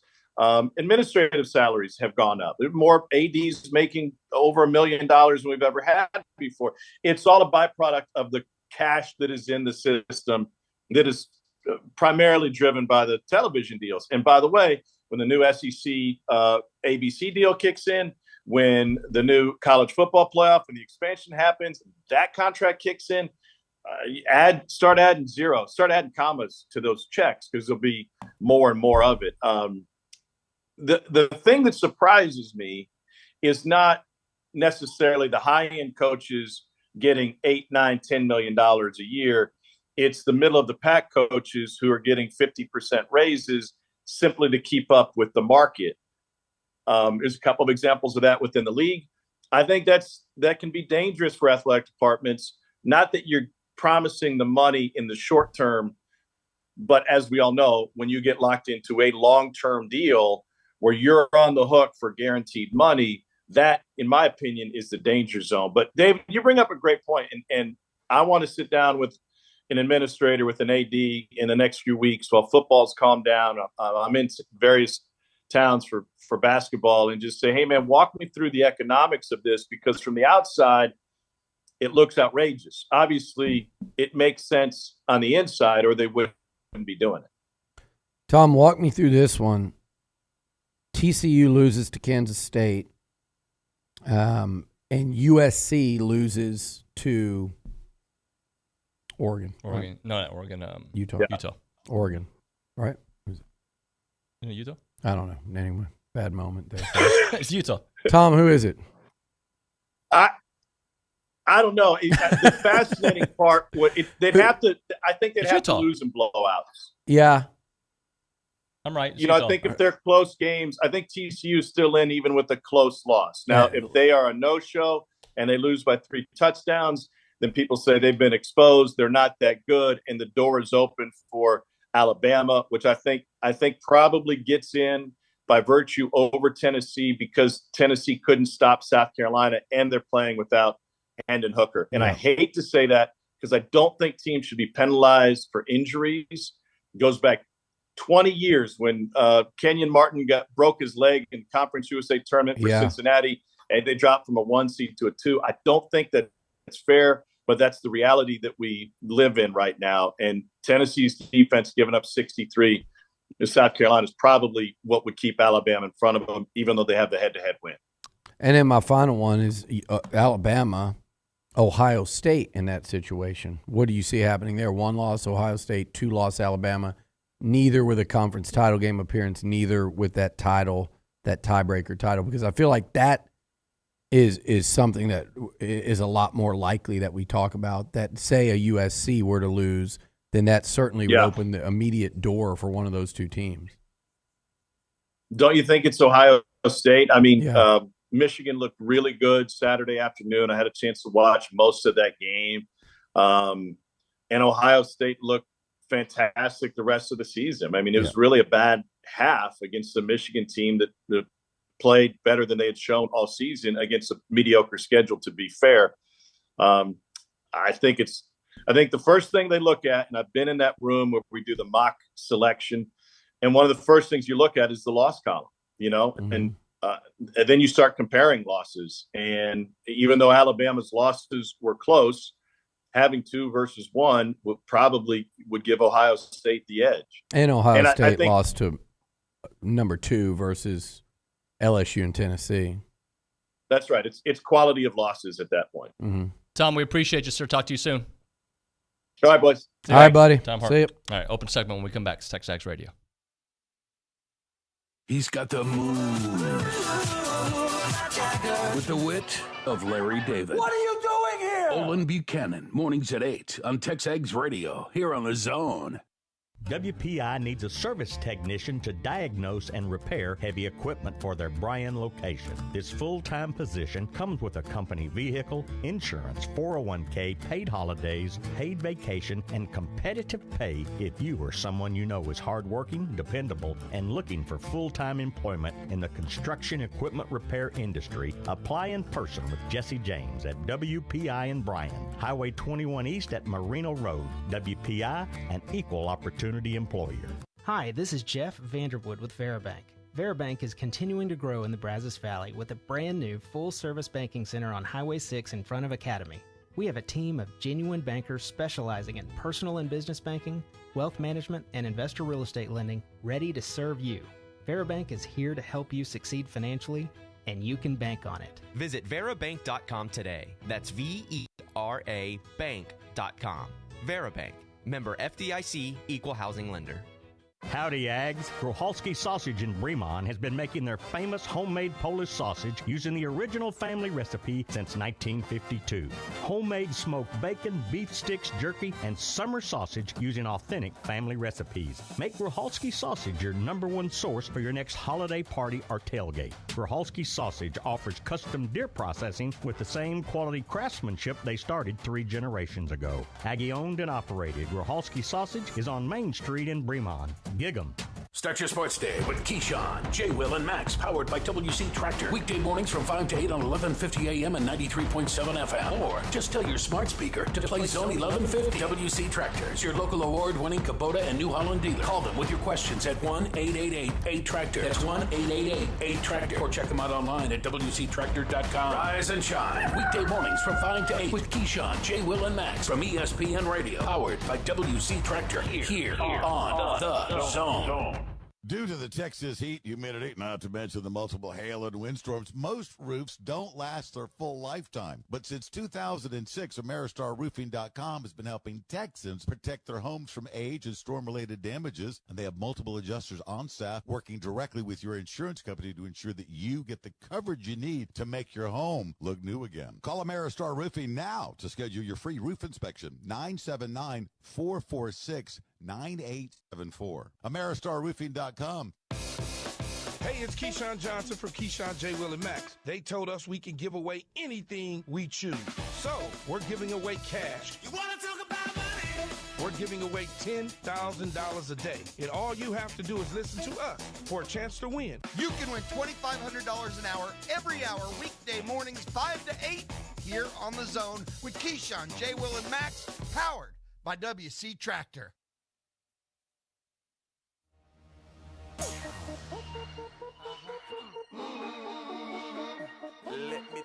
All right, let's do one quick text message, hit a break because Buzz is calling. Go ahead, Tomas.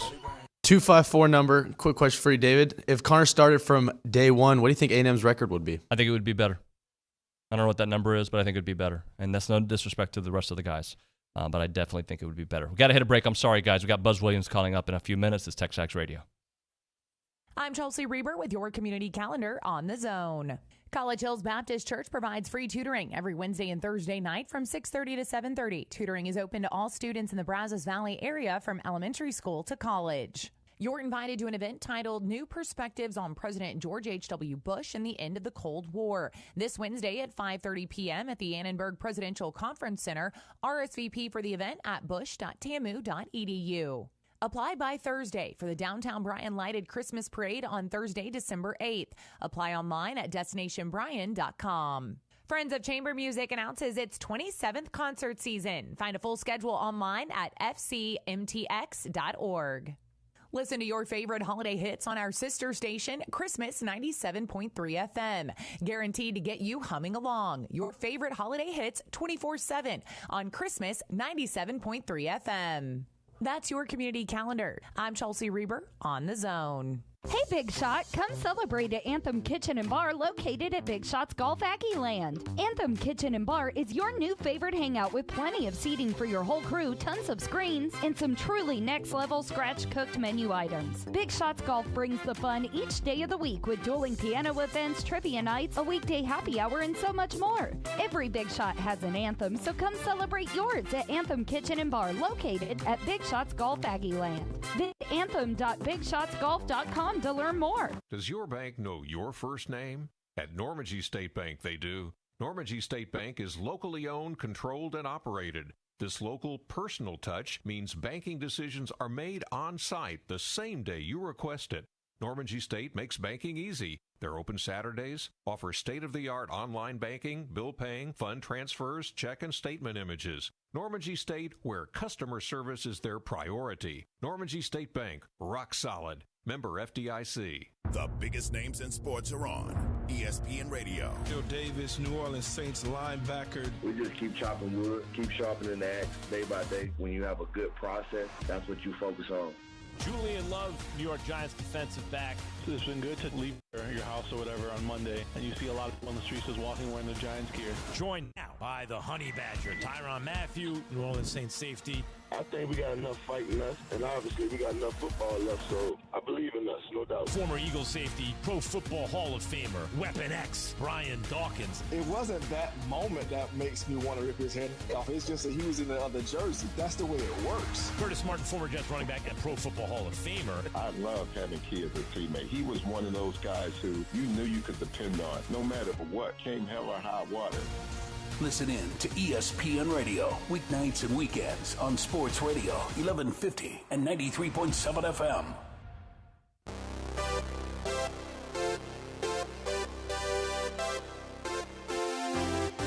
We had to get back on the clock, so appreciate your cooperation there, folks. TexAgs Radio, presented by David Gardner's Jewelers. Let's talk a little Aggie basketball. Nice victory, what was it, Friday over DePaul. Our friend Austin Flanagan was there watching it. He had some stuff to give us. But let's go to the guy who was there for every bit of it. Buzz Williams joining us here on the hotline to talk about the weekend and the tough stretch coming up ahead. Buzz, good morning. Good morning. How you doing? All right, man. What'd you think about that game against DePaul? The way you guys came out and fought from the very beginning. Yeah, I thought we did good in a lot of respects. Happy that Four and Boots and Henry were back to being who we count on them to be. I thought we played with really good energy from start to finish. I thought our execution level on what we were trying to do against DePaul was evident from the first possession. Kind of got sloppy there towards the end.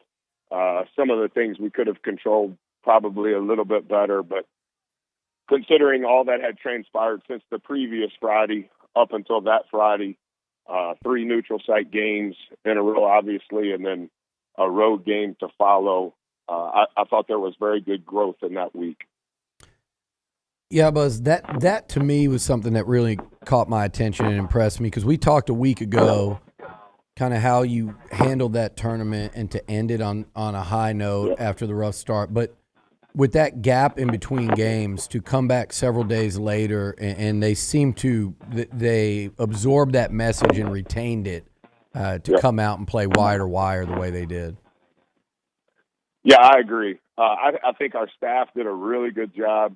Monday and Tuesday we were off and trying to get to the lowest common denominator of what we needed to do. DePaul had lost 2 games in the tournament that they had played in the Bahamas the previous week. And then we had real good work on Wednesday.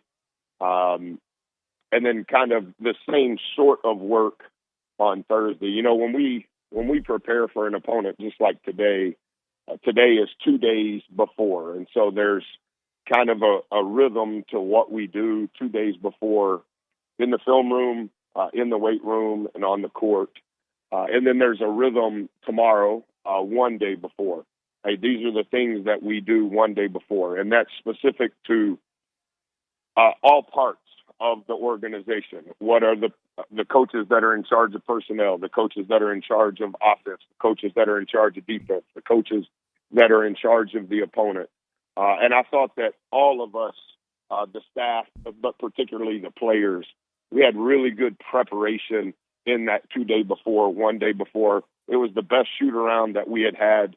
Obviously, it was an early shoot around because the game was at noon. But, you know, if we can figure out how to be better in our preparation, what's so important, what's the must that we've got to accomplish in 2 day before, and then making sure that we're on track to do that same thing again, in essence, for a second rep in one day before.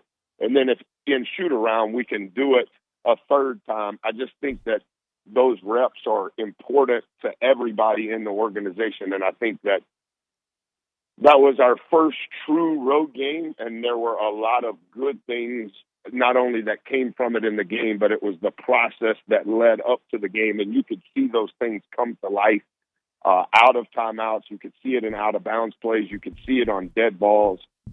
So that was a very good first rep for us in a true road game. Buzz, you mentioned Boots earlier, and just talk about the chameleon that he is and the fact that he reads the game and he does what he needs to do to affect the game. Sometimes that's scoring like we saw.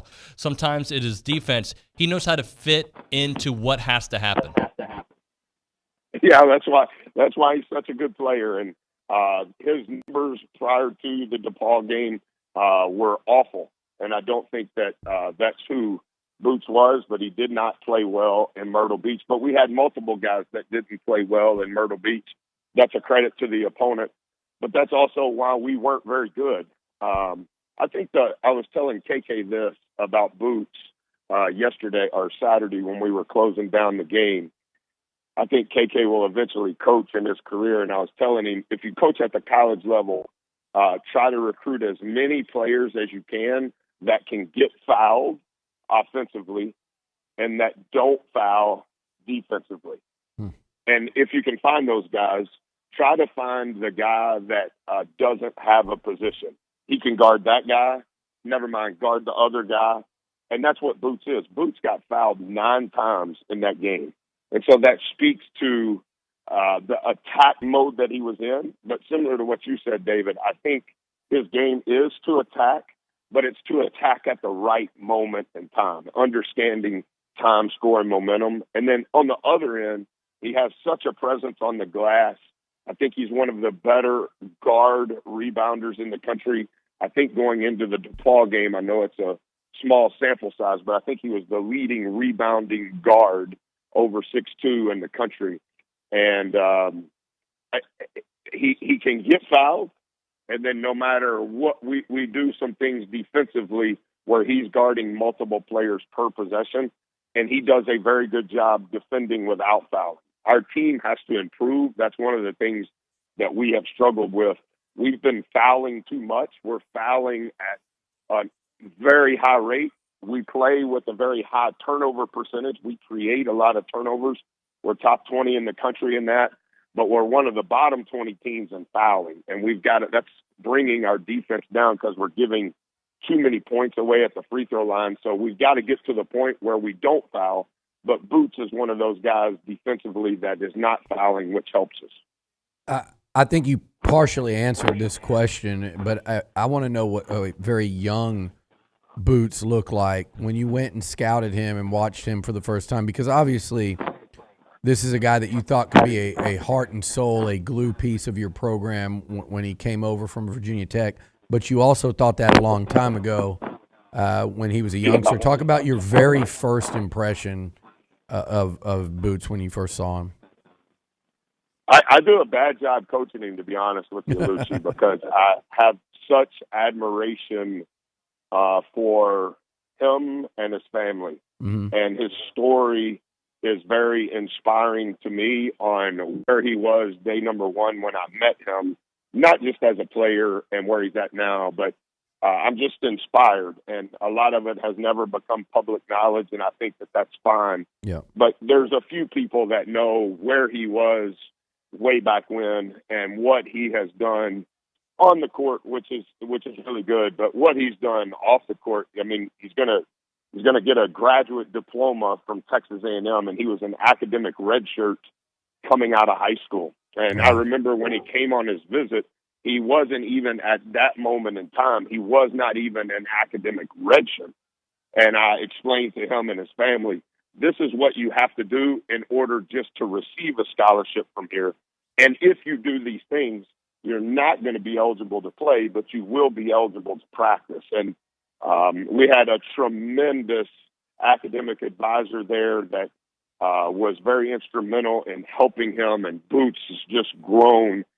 He's grown just as much off the court as he has on the court, and like when he, quote, put his name in the portal, obviously I worked at Virginia Tech and we loved our time there. And I was very upfront with everybody, including our staff. I'm not going to do anything to recruit any of those players when I leave. That's not what I want to do. That's not how I am. Obviously, COVID was a part of it. He graduated from Virginia Tech in 3 years, which was remarkable. Wow.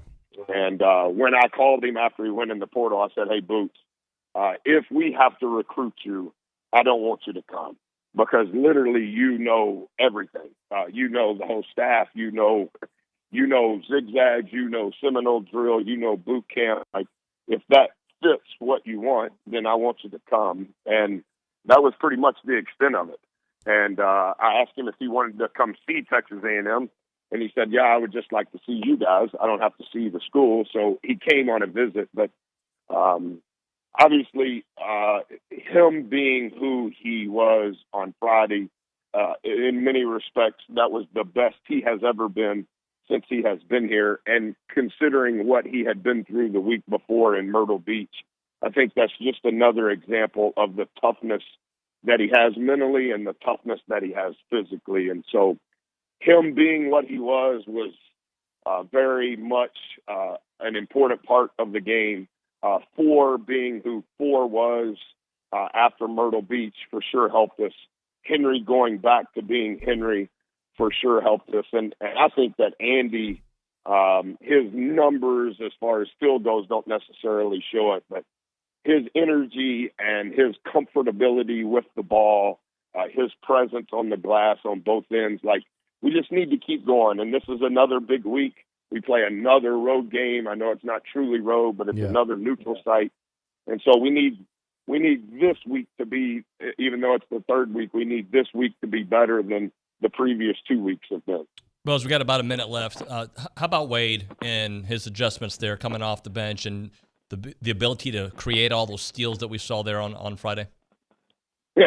Yeah, he looked like the greatest bank robber of all time on Friday. I mean, I think he had 6 steals in the first half, and I think Henry had 6 assists in the first half, and neither of those guys had either of those numbers through 3 games at Myrtle Beach. I think that whether Four starts, whether Four comes off the bench, Four's presence, his IQ, his basketball IQ, his spirit, his demeanor, his ability to change pace, his ability to cover up mistakes by a teammate, particularly defensively, the way that he leads guys when their talk is needed to overcome a situation, like he helps us, and he's kind of the soothing ointment to our team. But when he plays like that, I mean, I thought Four was in a really good groove, not just defensively. I thought he was in a really good groove on both ends. Buzz, thanks so much. I know you got a busy stretch coming up. We'll talk to you soon. Get back to those deadlifts. I'm going right now. Deadlifts are a hard day for an old man. I can't. You guys have a good day. All right, Buzz. See you, buddy. Thank you. Buzz Williams. You know what, Billy? I think today's a deadlift day for us, too. It's for you and Buzz, not for me. No, the hex bar. I think you'll like the hex bar. Trust me. I wouldn't touch that hex bar. Why? You couldn't pay me to get under that. Why? It's easier. Weird. It's easier on your back. You couldn't pay me to get in that weird-looking triangle of doom. You take off your shoes, flat ground. Yeah. When we come back, all football. A lot of football. What does this mean moving forward? Get into that.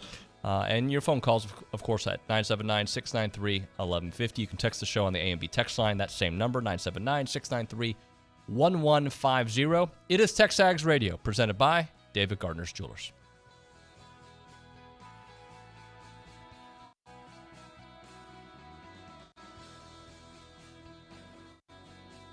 How about Chris in South Carolina? Would you mind telling me the best team Clemson has beaten this year? You just hope we don't get on that 4th spot because we're going to take down your SEC champion Georgia Bulldogs. Put us on the schedule already because we're coming. Chris, you have a nice I've day, always Paul. said that Clemson has among the most delusional fans in America. Now I'm going to update that to say they do have the most delusional fan in America. It's the Paul Feinbaum Show, powered by Polaris Fun Center, 2 to 4 weekdays on the Zone. Tom has been a teacher for over 40 years. One day, I think one of the students had asked the question and he didn't remember the answer. And I also noticed that he was letting his class out earlier than they were supposed to let out. I was really starting to worry. Levi and I talked about how it would change our lives, but he was there beside me. When something feels different, it could be Alzheimer's. Now is the time to talk. Visit alz.org/ourstories to learn more. A message from the Alzheimer's Association and the Ad Council. This is Aggie Land's home for Aggie basketball, Aggie baseball, and Aggie